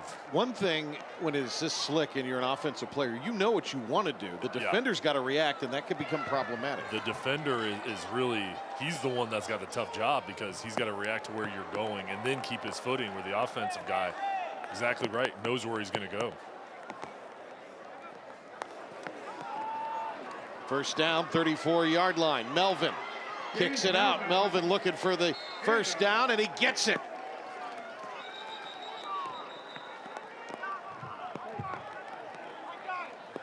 We've got a player down on the back end, but that is going to be an Air Experts Heating and Cooling and Plumbing first down. Schedule your tune-up today at airexperts.com. Following John Belcher, Melvin, really talented, staying patient as we see the injured Apex Cougar down. Got him over onto his back. And we'll step aside. 8:47 remaining, third quarter here. Cary on the march, and we'll be right back.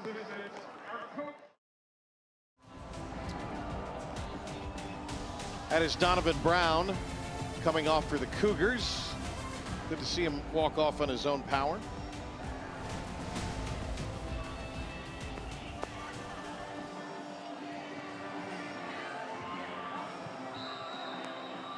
So the timeout for injury.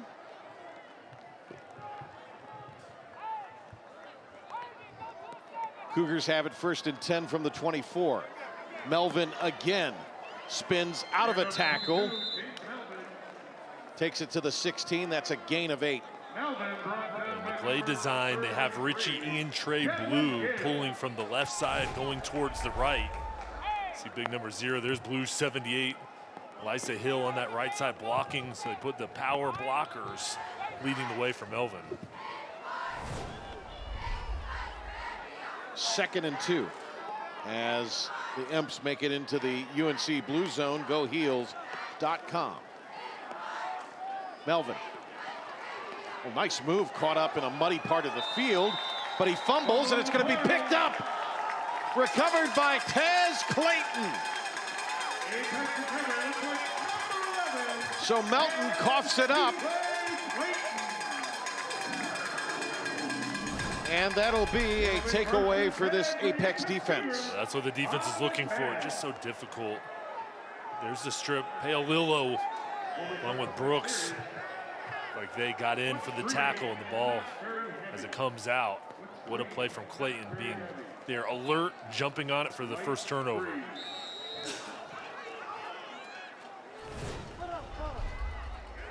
So that drive goes a little over 4 minutes, and the Imps, who ran a fake punt on it, come up empty after the turnover.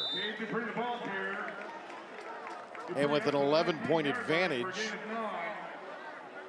and the way they've dominated on the ground, the Cougars very wisely are going to keep it on the ground here, and I don't think we'll see a whole lot of passing from them unless they absolutely have to. Did Dupree get a first down? Yes, he did. That moves the chains.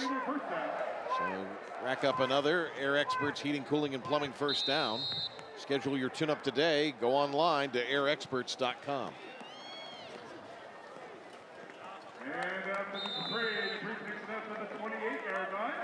We talk about John Mazurka and the job he's done here. A couple years ago, they won 10 games. The prior 12 seasons before he arrived, and he got here after that spring COVID-21 year, Apex football had a winning percentage below 22%. They averaged just over 2 wins a season. And they had a combined 2 wins in the 3 seasons prior to his arrival. So you talk about a change in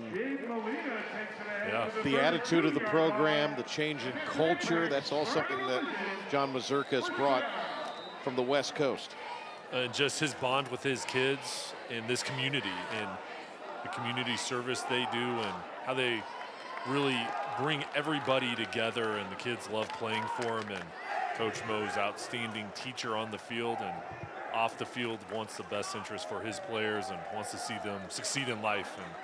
And just so much fun for us, Patrick. We get to know these coaches. And over on the other side, Coach Tyrants for Cary, same thing. I mean, these guys are great guys. Love getting to know them and being able to cover their teams. Madison from the sideline says Donovan Brown for the Cougars, up and moving around. Don't know if he'll return or not, but he is not looking to be too shaken up. So the clock gets below 7 minutes here in the third.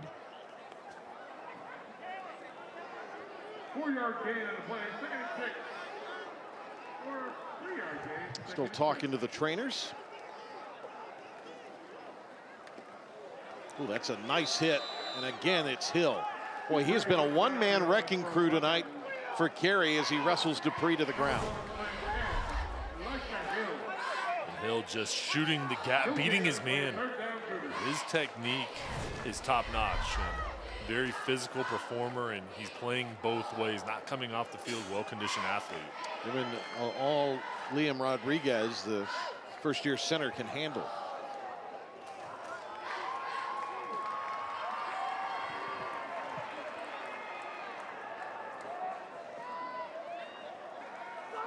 Play action, pumping his holes. He's going to scramble. On the run, downfield. Nice grab by Walker. Made the reception along the Cary sideline. And that gets him into Imp's territory, down to the 34. Well, so difficult as Cary's pressure gets in the face of Holtz. Keeps his eyes up. Throws a perfect ball over the top to Walker. 31 on the pickup, and that'll move the chains. Air experts first down. Colby Walker with the reception. Came in with 6 catches, was averaging 14 yards a reception. Just 2 grabs last week for 15 yards in their win against Panther Creek by 5. Hill and Ritchie team to make the stop. Look at these guys' jerseys. Sliding around, there's Hill again. Both those guys have had a big night along with Sawyer Medlin. And the thing is, for these guys, they didn't get to change during the halftime break, so they're playing their shoes waterlogged, those jerseys.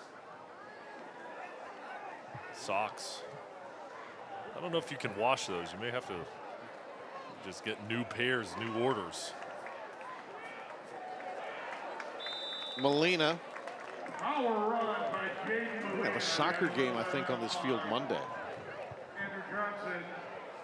Hopefully it'll stop raining. Should, but play a game on it tonight. Got a few days to get it dried out.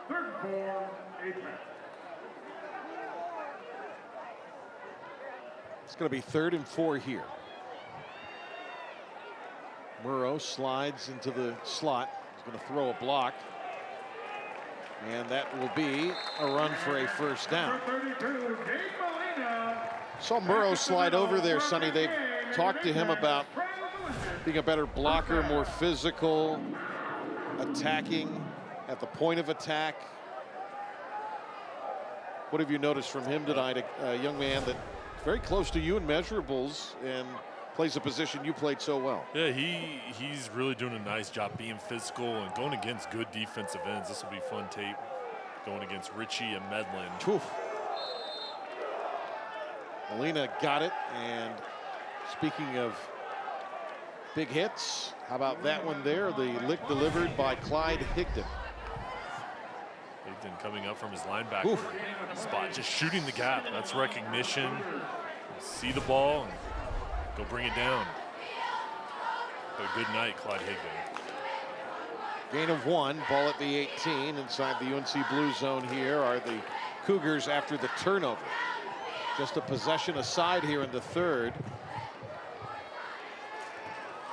And that's a good job of getting to the 2nd level there by Caden Dupree. Dupree with a nice extra effort. And he's very patient as he waits for the offensive line to develop a hole, and then once he sees it, he just shoots it. Good job there getting positive yards, falling forward.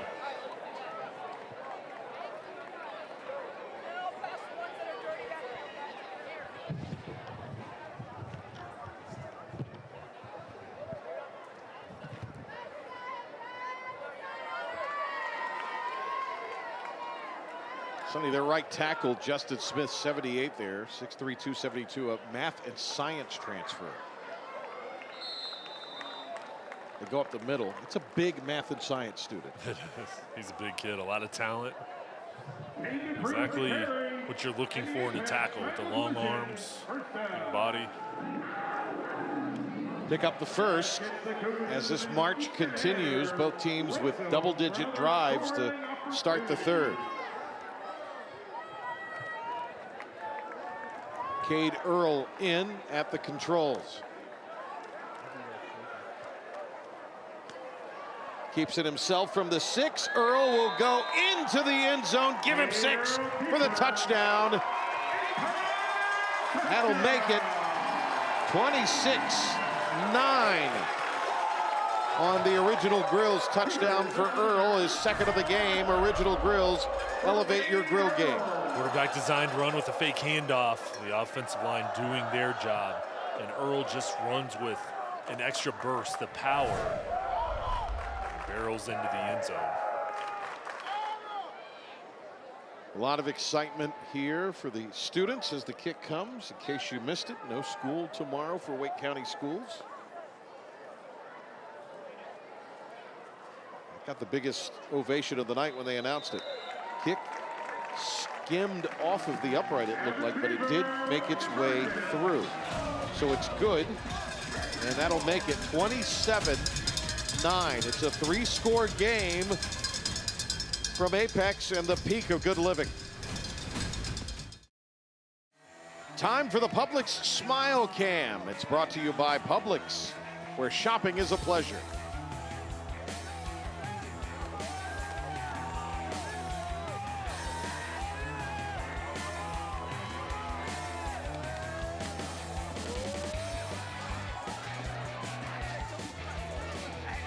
Excellent drive to start the quarter for Apex on their first possession. It took a lot of time off there, about 7.5 minutes. Excuse me, 6.5 minutes elapsed from the clock.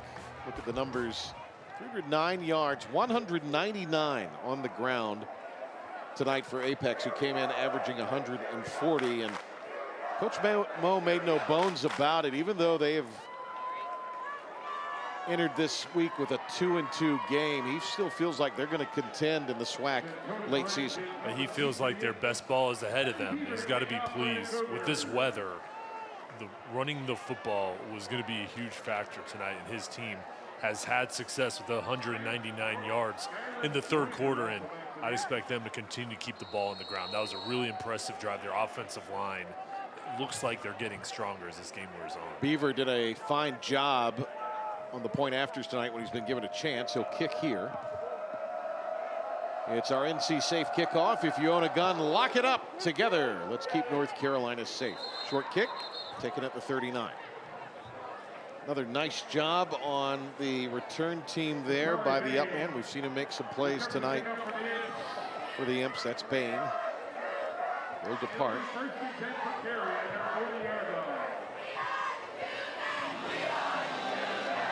So the Imps will come out after the turnover. They were driving it, ran a fake punt, kept the drive going, got it deep into Apex territory, and they coughed it up.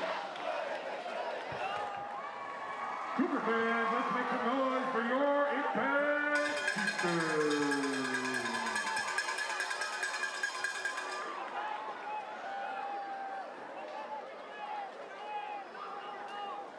Yank him in at tight end 43. He's holding up the block in the air. The ball is going to be incomplete. Long pass broken up by A skyscraping pass intended for Korn. DJ Thurman broke it up, but he's a little worse for wears. Cary taking a shot down the field. Coverage coming back there to knock it down. I like the aggressiveness of Cary, though, trying to create a spark. They had the fake punt in the last drive, starting off the drive. Let's go ahead, test out the secondary, see if we can get a big play. White over the top at free safety there, too, on the play. Oh, ball on the turf, and it's going to be picked up. Another turnover, and it's recovered by Tamari Scott, the junior linebacker. The Cougars with another turnover, another takeaway for this defense. And that's the second Imp fumble of the game. But the zone read, it's so difficult, especially with the wet ball. Ball just hits the turf. Apex pounces on it. They're set up with great field position to begin the drive.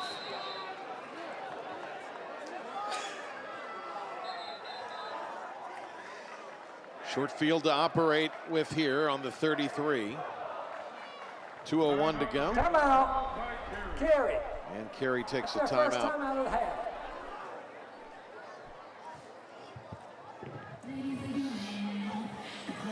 Second time in this game we've seen them take a timeout before they go on defense. Fourth quarter of tonight's game, we'll select the U.S. Army Player of the Game. It's brought to you by the United States Army. Be all you can be.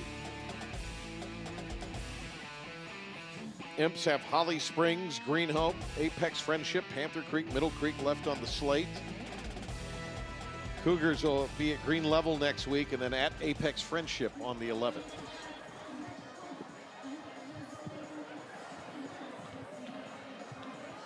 When the dust settles in the SWAC, Sonny, how do you see it shaking out?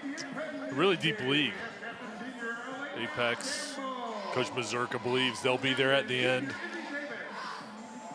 Really just pleased with his team's progress and knows there'll be challenging games ahead, and another rivalry game with Apex Friendship on the horizon. But it's a deep league, and they feel like they've got as good a shot as anybody. And Cary, this defense, a good timeout, Patrick, by Coleman Tyrants, I think, just to give this defense a break after the turnover, give them another blowover on the sideline before they come out on the field. Down the field they go. Taken out of the air. What a grab by Hale. And that's his second reception tonight. The rain has slowed down Apex going back to the air. This is a great throw from Holst going deep, and Hale just jumps up in front of the defenders. They're inside of the 10. You know, he's started as Hull's less than 10 games at quarterback if you count JV here on the varsity. He is not a seasoned quarterback by any stretch. Chase Klingman, of course, now playing baseball at UNC Asheville, was their quarterback last year. The throw out in the flats, it's Hale again for the pylon. Did he make it? They say he was out at the 1. Ooh, that looked close. Jay Hale wanted it. Play action fake. Hale gets it as he dives in. Good call. Looked like his knee was down. The ball was in that right arm. It's right there on the 1 foot line.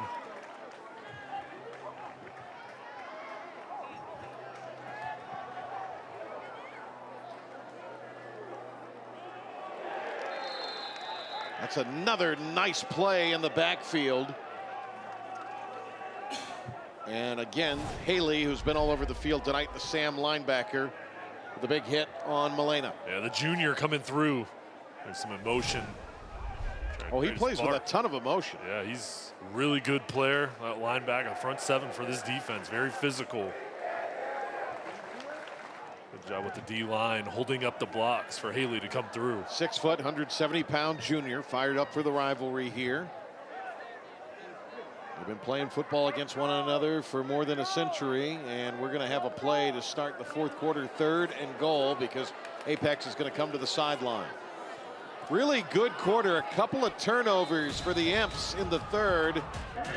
And now Coach Moe and company are hoping that they'll be able to cash in and get another tally added to their board.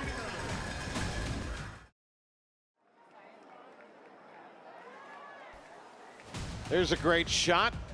3rd and goal, ball at the 3, and just shows you what kind of field they're playing on here in this rainstorm tonight. And another tackle behind the line. Haley again blowing it up. This makes it 4th and goal. Yeah, great job by Haley again. Second big play. For the linebacker just reading it, reacting, coming up. Another tackle for loss. They're going to keep the Cougars out of the end zone. I thought they were going to keep Earl out there. They're going to bring Holes in, but a little surprised that they're not going to kick it here. Obviously, you know, Apex is trying to be the aggressor. They lost 3 yards. But that stop by Haley would have kept them within 3 scores had they elected to kick it here. Let's see what happens with 4 on the play clock, and it's going to be a timeout taken by Mazurka. That'll give them 2 remaining on the night. Are you surprised they're not kicking it here? Well, with the field, I mean, That's pretty close. Yeah, Chip shot. But still, I mean, I think in this situation, Yeah, we'll see what they decide to do when they come out of the timeout break. If you elect to go for it, though, the reason is because you trust your offense, and again, the field is wet. Now, he's brought Beavers over. I think they might try a kick here. And so that means the big play by Haley keeps it at a 3-score game. And at this point, with a lot of time left, you've given yourself a chance, if you're Haley, for the Imps to do something, but you would have to score on this next drive. I mean, Cary's going to have to score each time they get the ball, and having a stop if Apex runs an offensive play is critical, and if they bring out the field goal unit, then hopefully that'll be a miss or a block, but at the very minimum, we'd like to limit this to 3 points. They're going to go with the offense. Send Beavers back over to the sideline, so let's see what they've drawn up. What they've called, Holes will come out and play quarterback. They're going to line Walker up in a pistol behind him. Keep an eye at the top of your screen there, and Cary. Just one catch on the game tonight.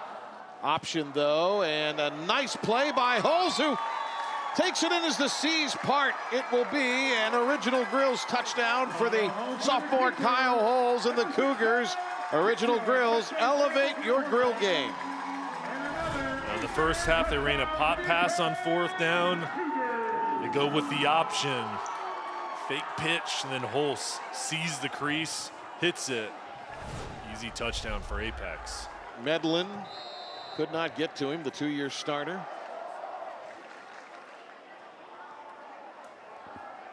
All-conference linebacker a year ago, 11-11 to go here in the 4th.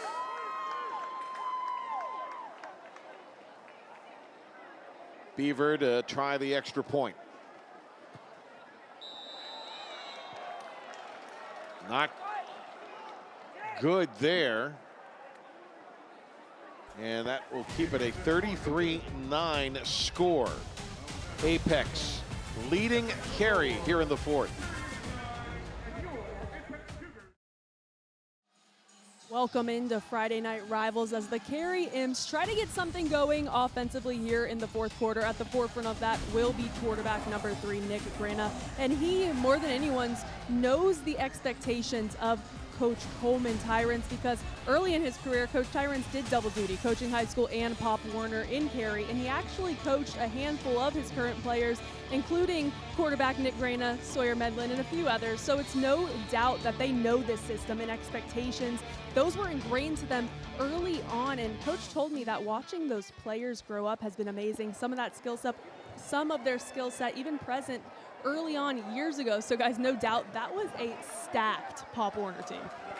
Thanks a lot, Madison. Great job. NC safe kickoff upcoming here.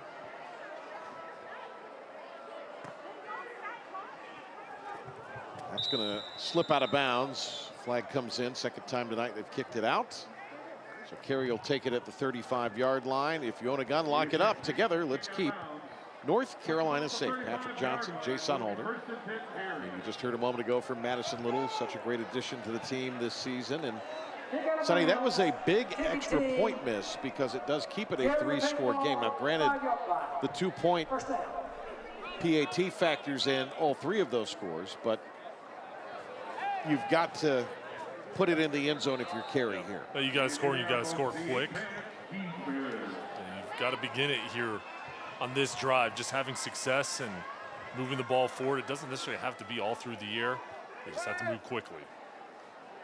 Grena keeps. Grena hustles, 50-yard line. Grena makes a move at the 45. Grena runs out of a tackle at the 40.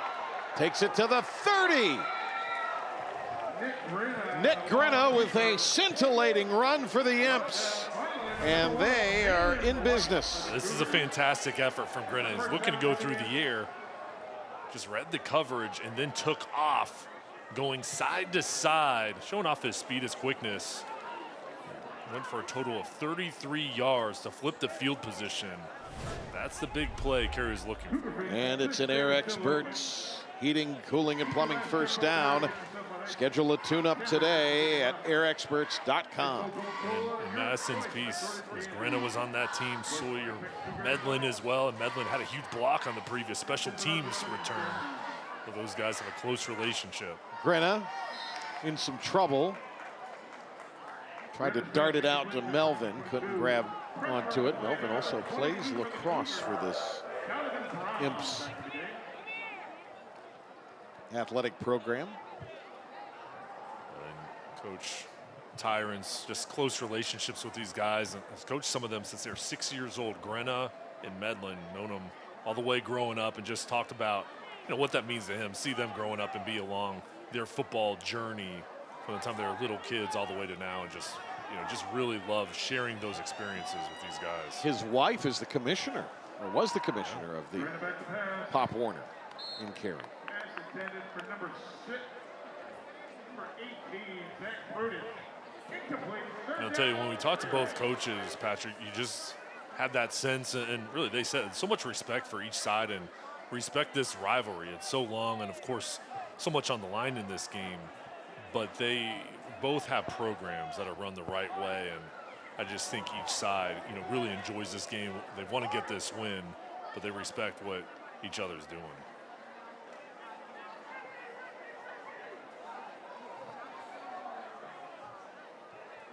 Generations span this rivalry for both sides. Grenna lobs it out. Melvin has the football. And then Melvin, they blow the play dead, even though it looked like he was still making a move. Rocco Paolillo wrapped him up.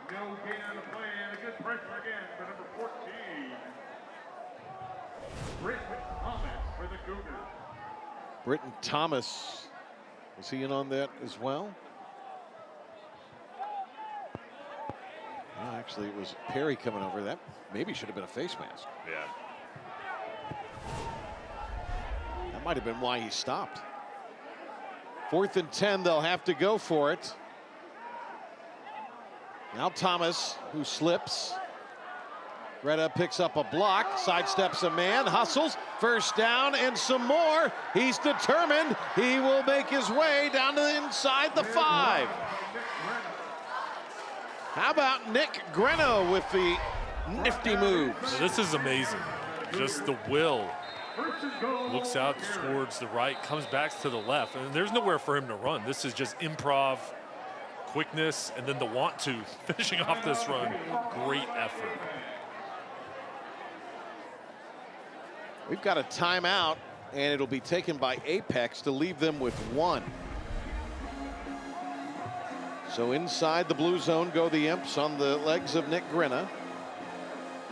GoHeels.com for more on UNC athletics. They bring us our blue zone. Grenna talking with the trainers from Duke Health who are staffing this here. Grenna hydrating. Sonny, they punch it in here and could do it. This would be less than 2 minutes or about 2 minutes. Sure. Let's try the onside kick, but you get the score here, you're back in business. Yeah, anything can happen. It's still a long road to go. You have to get the touchdown here, but you're giving yourself a chance. And, again, with the field, how wet it is, there's probably a higher probability of potential onside kicks. He's been dancing all night. Looks like our guy Josh down there doing his best impression of him.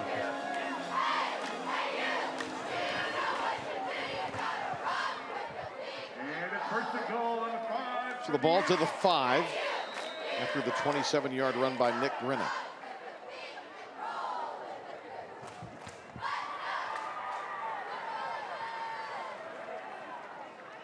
Melvin, did he break the plane?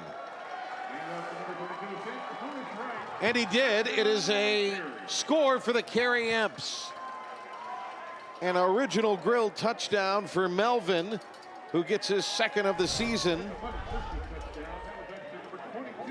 Original Grills, elevate your grill game. And Melvin following his offensive line, that's fighting up front. Big 4th down conversion from Grenna set him up. And then Melvin, who's playing through the pain with that left hand with the club on it, finishes it off.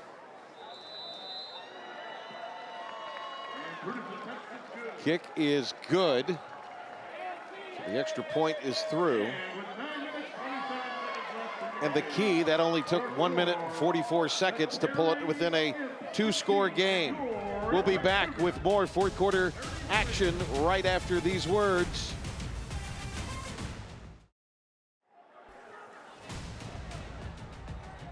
Still a 3-score game. They went and kicked it there rather than going for 2.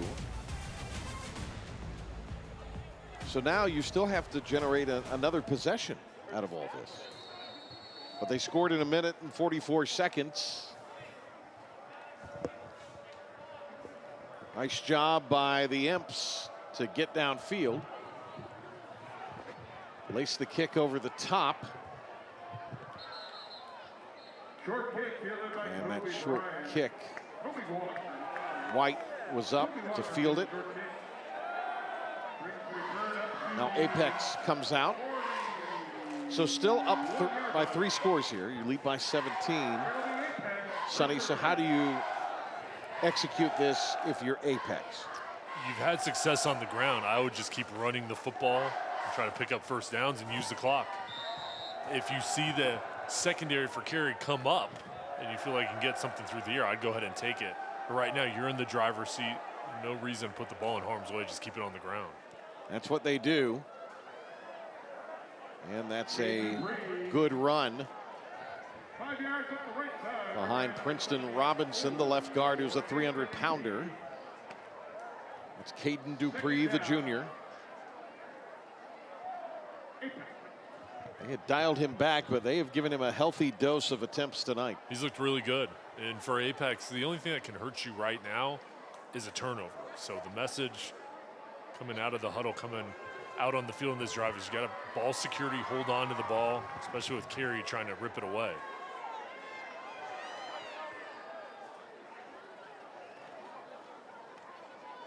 Second down. Nice second effort. Dupree finally wrestled down. And takes it all the way out to just past the 49-yard line. Will be 3rd and short for the Cougars.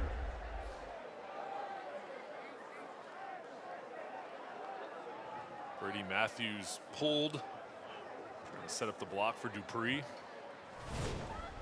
Rain has subsided for the time being.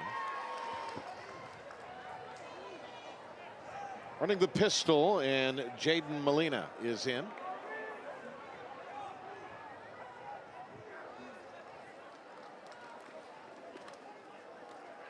Molina straight ahead on 3rd short. Moves the chains into Imps territory. And that will bring up a first down, courtesy of Air Experts Heating, Cooling, and Plumbing. Schedule your tune-up today at airexperts.com. Little Thursday throwdown here. Thursday night lights, if you will, on FNR. Papa John's presenting it tonight. Also, Arthritis Knee Pain Centers.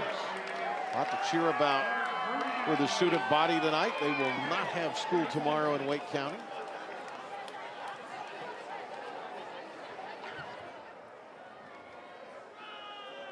That's Molina. Nice cut to get it back to the middle of the field and pick up an extra yard. That's a big pickup for first down and continue to churn the clock. And for Cary, you've got to sell out and try to get a turnover. As Molina, the ball security. Richie brings him down on the tackle. And Richie, a big recruit for NC State.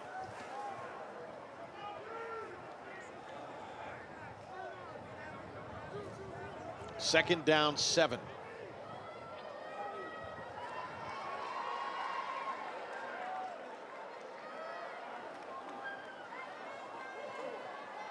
That's Dupree busting it up the middle. 3rd down upcoming. We've talked about it in last year's broadcast, but John Mazurka worked with Jim Harbaugh at San Diego back in the day. Influence from Chip Kelly also, as he was a head coach at California. But changed his offensive philosophy in a big way coming from the West Coast here to the Triangle.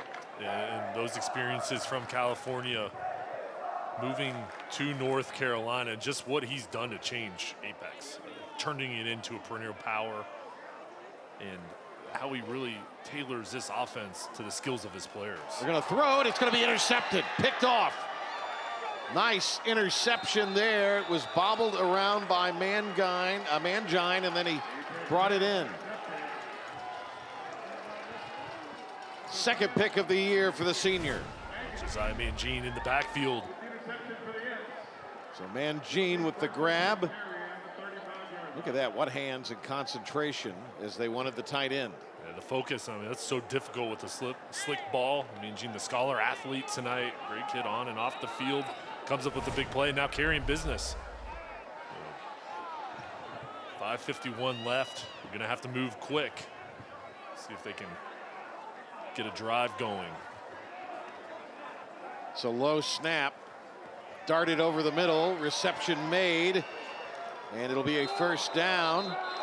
Flag comes in at the last instant, and the Cougars thought that they had jarred the ball loose. The reception was made by the younger of the Grenna brothers, Eric, but then ripped away. Nick with the completion.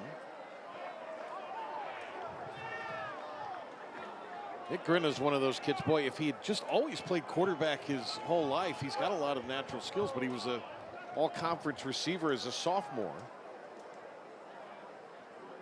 And has stepped in this year and done an admirable job. Came in with close to 400 yards passing. Has done a fantastic job here tonight in his run for some first downs. He was the MVP of that last drive. This has stopped the clock for the officials to confer with 5 minutes and 41 seconds remaining. It's Vertical Raise. Elevate your program's online fundraisers to new heights with Vertical Raise, Arizona's #1 fundraising platform. Use their online fundraising system. This is going to be against Cary here. www.verticalraise.com. Sign up today. This is being walked way off.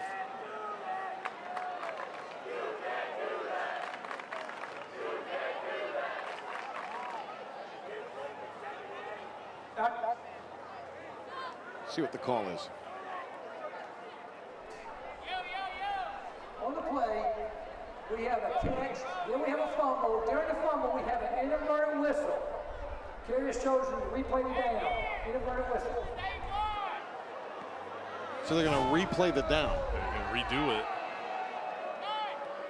Boy, if I'm Cary, I'm not happy about this at all.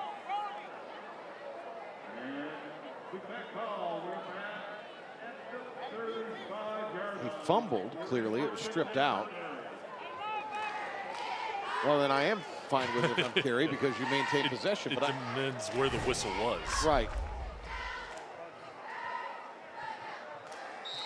Was he blown down before he was down? So 1st and 10. Grenna tries to dry his hands. Low snap. Loops it out. Almost caught with one hand by Eric Grenna there. Close to making a dazzling catch.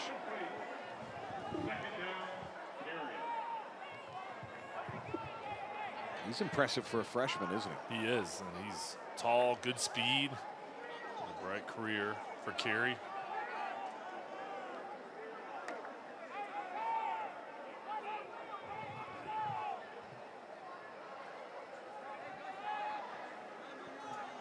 Five and a half remaining. Now it's going to be 2nd and 10.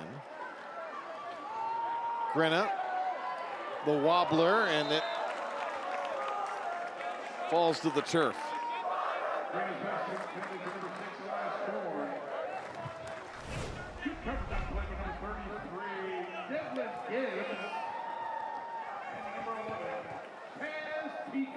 Intended, Korn could not hang on.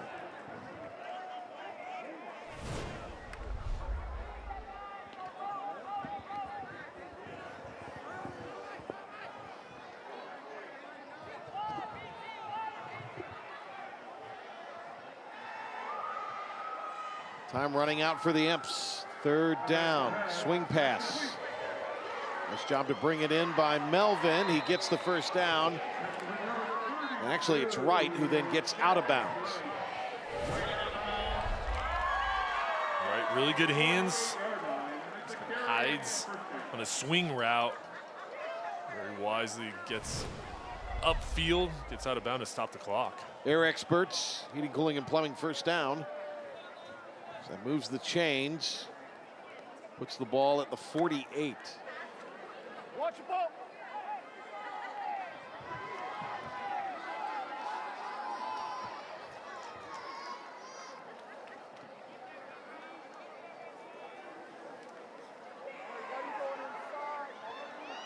Throwing on the run.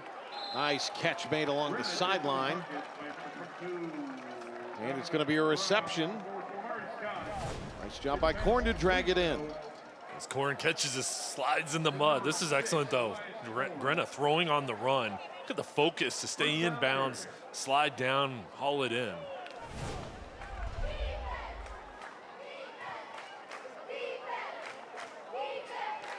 Time not on the side of the Imps, however.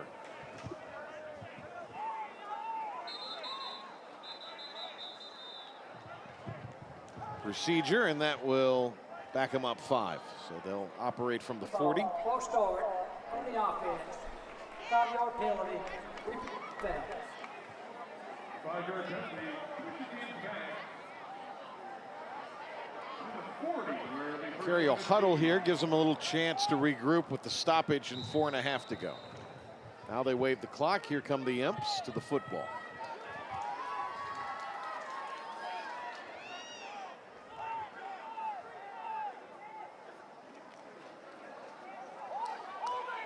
Grenna escapes. Takes off again, but stepped out. Donovan Brown trying to get back there to him. Transferred from the Charlotte area. He's a sophomore. And for Cary, as they're trying to come back in this ball game, they just got to continue to stay with it. Patrick, we see a lot of talent on their side. They're going to continue to progress, get better as they work through conference play. And I really think they're going to have a strong finish to their year. And for Apex, go ahead, finish this ball game, win the rivalry game. And Coach Mazurka talked with us about his young players coming along, and led by his veterans, they're really looking for a chance to win the conference title. Grenna lost a yard on that last transaction. Wright darts ahead.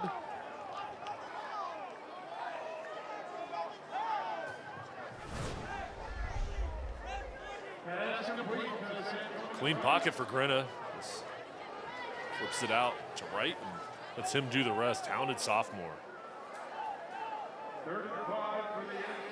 Scott and Perry on the tackle. Again, the swing pass. It's Wright again. Wright takes off. 10. Wright out at the 5. With a swing to the right and swing to the left to Santonius. There he is. This goes out the backfield. He's dangerous running the ball as well as through the air.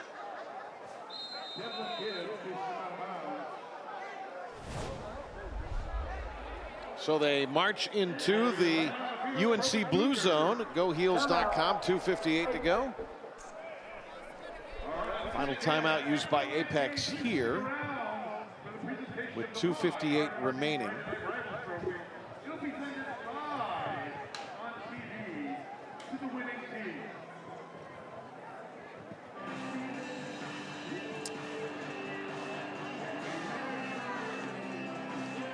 Coach Mazurka there talking to his defensive stalwart, his captain on defense.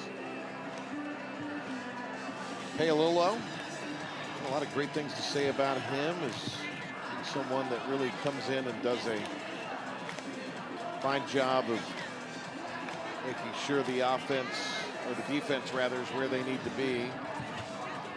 Grenna puts the helmet back on. Boy, he's played a gutsy game tonight, has Nick Grenna. He has. Just admire his effort, how hard he's played, and many times how he's created with his legs. And there wasn't a lot of room to run. Created things, made things happen.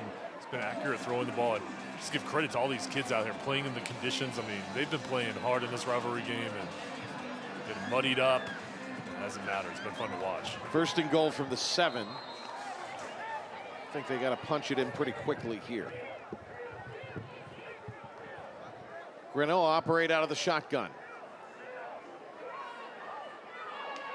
He comes back to his left. He's going to tuck. Now he's running.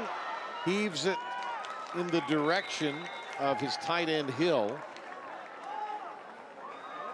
Good pursuit by the defensive front for the Cougars, including a bit of a hobbled Sam linebacker Cade Earl. A couple kids playing both ways here tonight. It'd be hard to see the plays on the wristband. Yeah. They've got the wristband they've been looking down towards as the play call comes in. Melvin running. Collision at the goal line, and he burst his way in for his second touchdown. And that's actually going to be Wright. How about Wright taking it to the tackler? Nicely done. Original Grills touchdown for the diminutive Santonis Wright. And Wright was looking for contact, just drove through to finish off the drive. This Cary hanging in here, trying to find a way to close the gap. So it's 11. They're going to go for 2 to get it down to 9.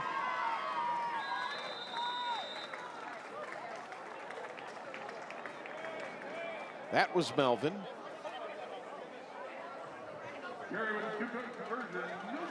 And they don't make it in, so it stays a 2-score game. 2 minutes and 43 seconds remaining. Interception taken by the Cary defense, and Gene got it, and then they cashed in on a pretty good drive there. 55 points scored between these two here tonight.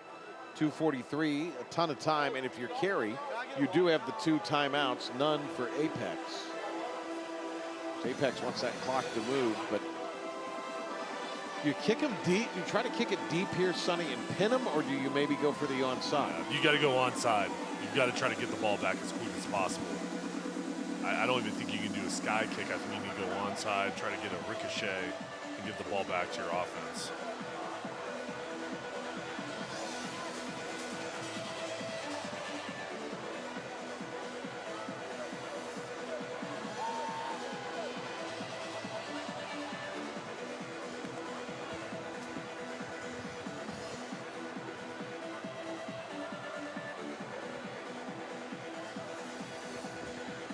Imps looking for their first victory.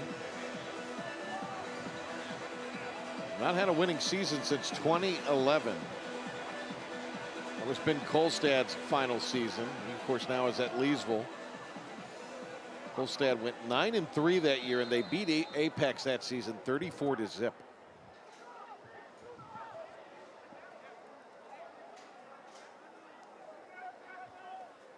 NC safe kickoff coming here. If you own a gun, lock it up. Together, let's keep North Carolina safe. We went with the sky kick. Nice job there to field it by the talented Colby Walker. All right, final look at our Leaf Acura game summary. Statistical numbers there, and what stands out to me, Sonny, is not only the 217 on the ground for Apex, but they've also gotten 142 through the air. If they can do that with any consistency from here on out, they will be tough to knock off in the conference. They will. That passing game is progressing, and that balance is so important, and done a really nice job with their play calling tonight.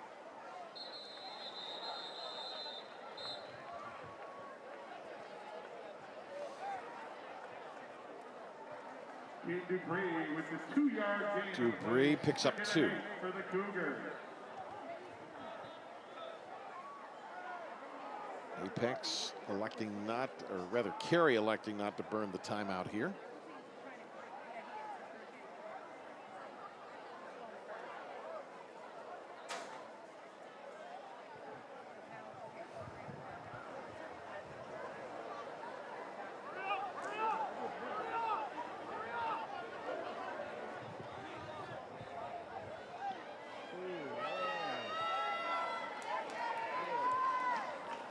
Another tackle behind the line. And again, it's Haley. Haley flying into the backfield. That's their second timeout of the half. He's unblocked. Good job reading the run and attacking. And yeah, he's a player with those instincts from the linebacker position. He can create a lot of damage, just flashes on film. So a loss gets it back to 3rd and 10. And now an opportunity for the Imps.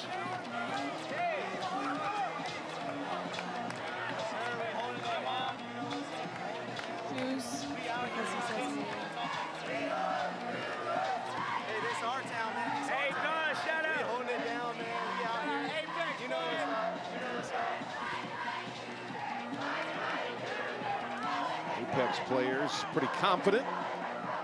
Haley. And 1:47 remaining. 33-22 is our score. Imps are looking for a stop.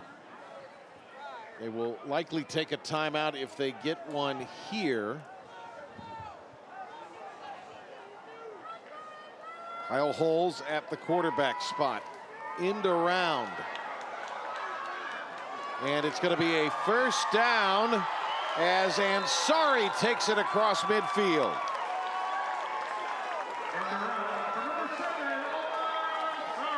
And Omar Ansari just put this one on ice.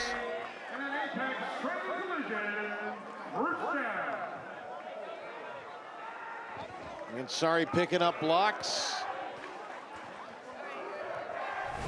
They wave the clock in and 90 seconds to go, and some of their play designs tonight have been spectacular when needed. Converted a big 4th down, the pop pass tomorrow, and then that end around by Ansari on the jet sweep action. And Molina punches it up in there, and that will do it.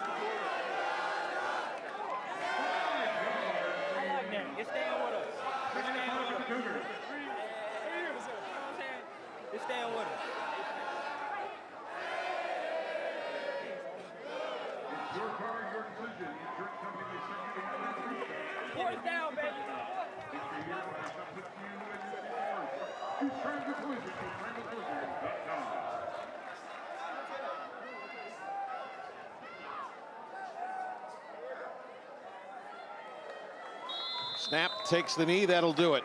3 in a row for the Cougars over the Imps in the Old Wake rivalry now. And both sides preparing to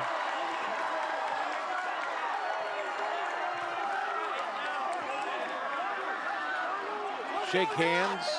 Haley dapping up some of the players, undoubtedly some players who he has known his entire life from the other side. Blue leads the Imps across, but it is the Cougars here tonight on homecoming getting the victory, and doing so in resounding fashion. A double-digit win tonight, 33-22, the final on Papa John's. Friday Night Rivals presented by Arthritis Knee and Pain Center. We'll be back and hear from the victors with Madison after this timeout.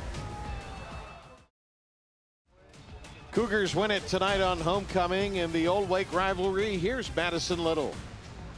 What a win by the Apex Cougar. Now it's time for my favorite part of the game. Let's give away some awards. First up, we have our U.S. Army Be All You Can Be Player of the Game. That goes to the guy who does it all around, Caterall.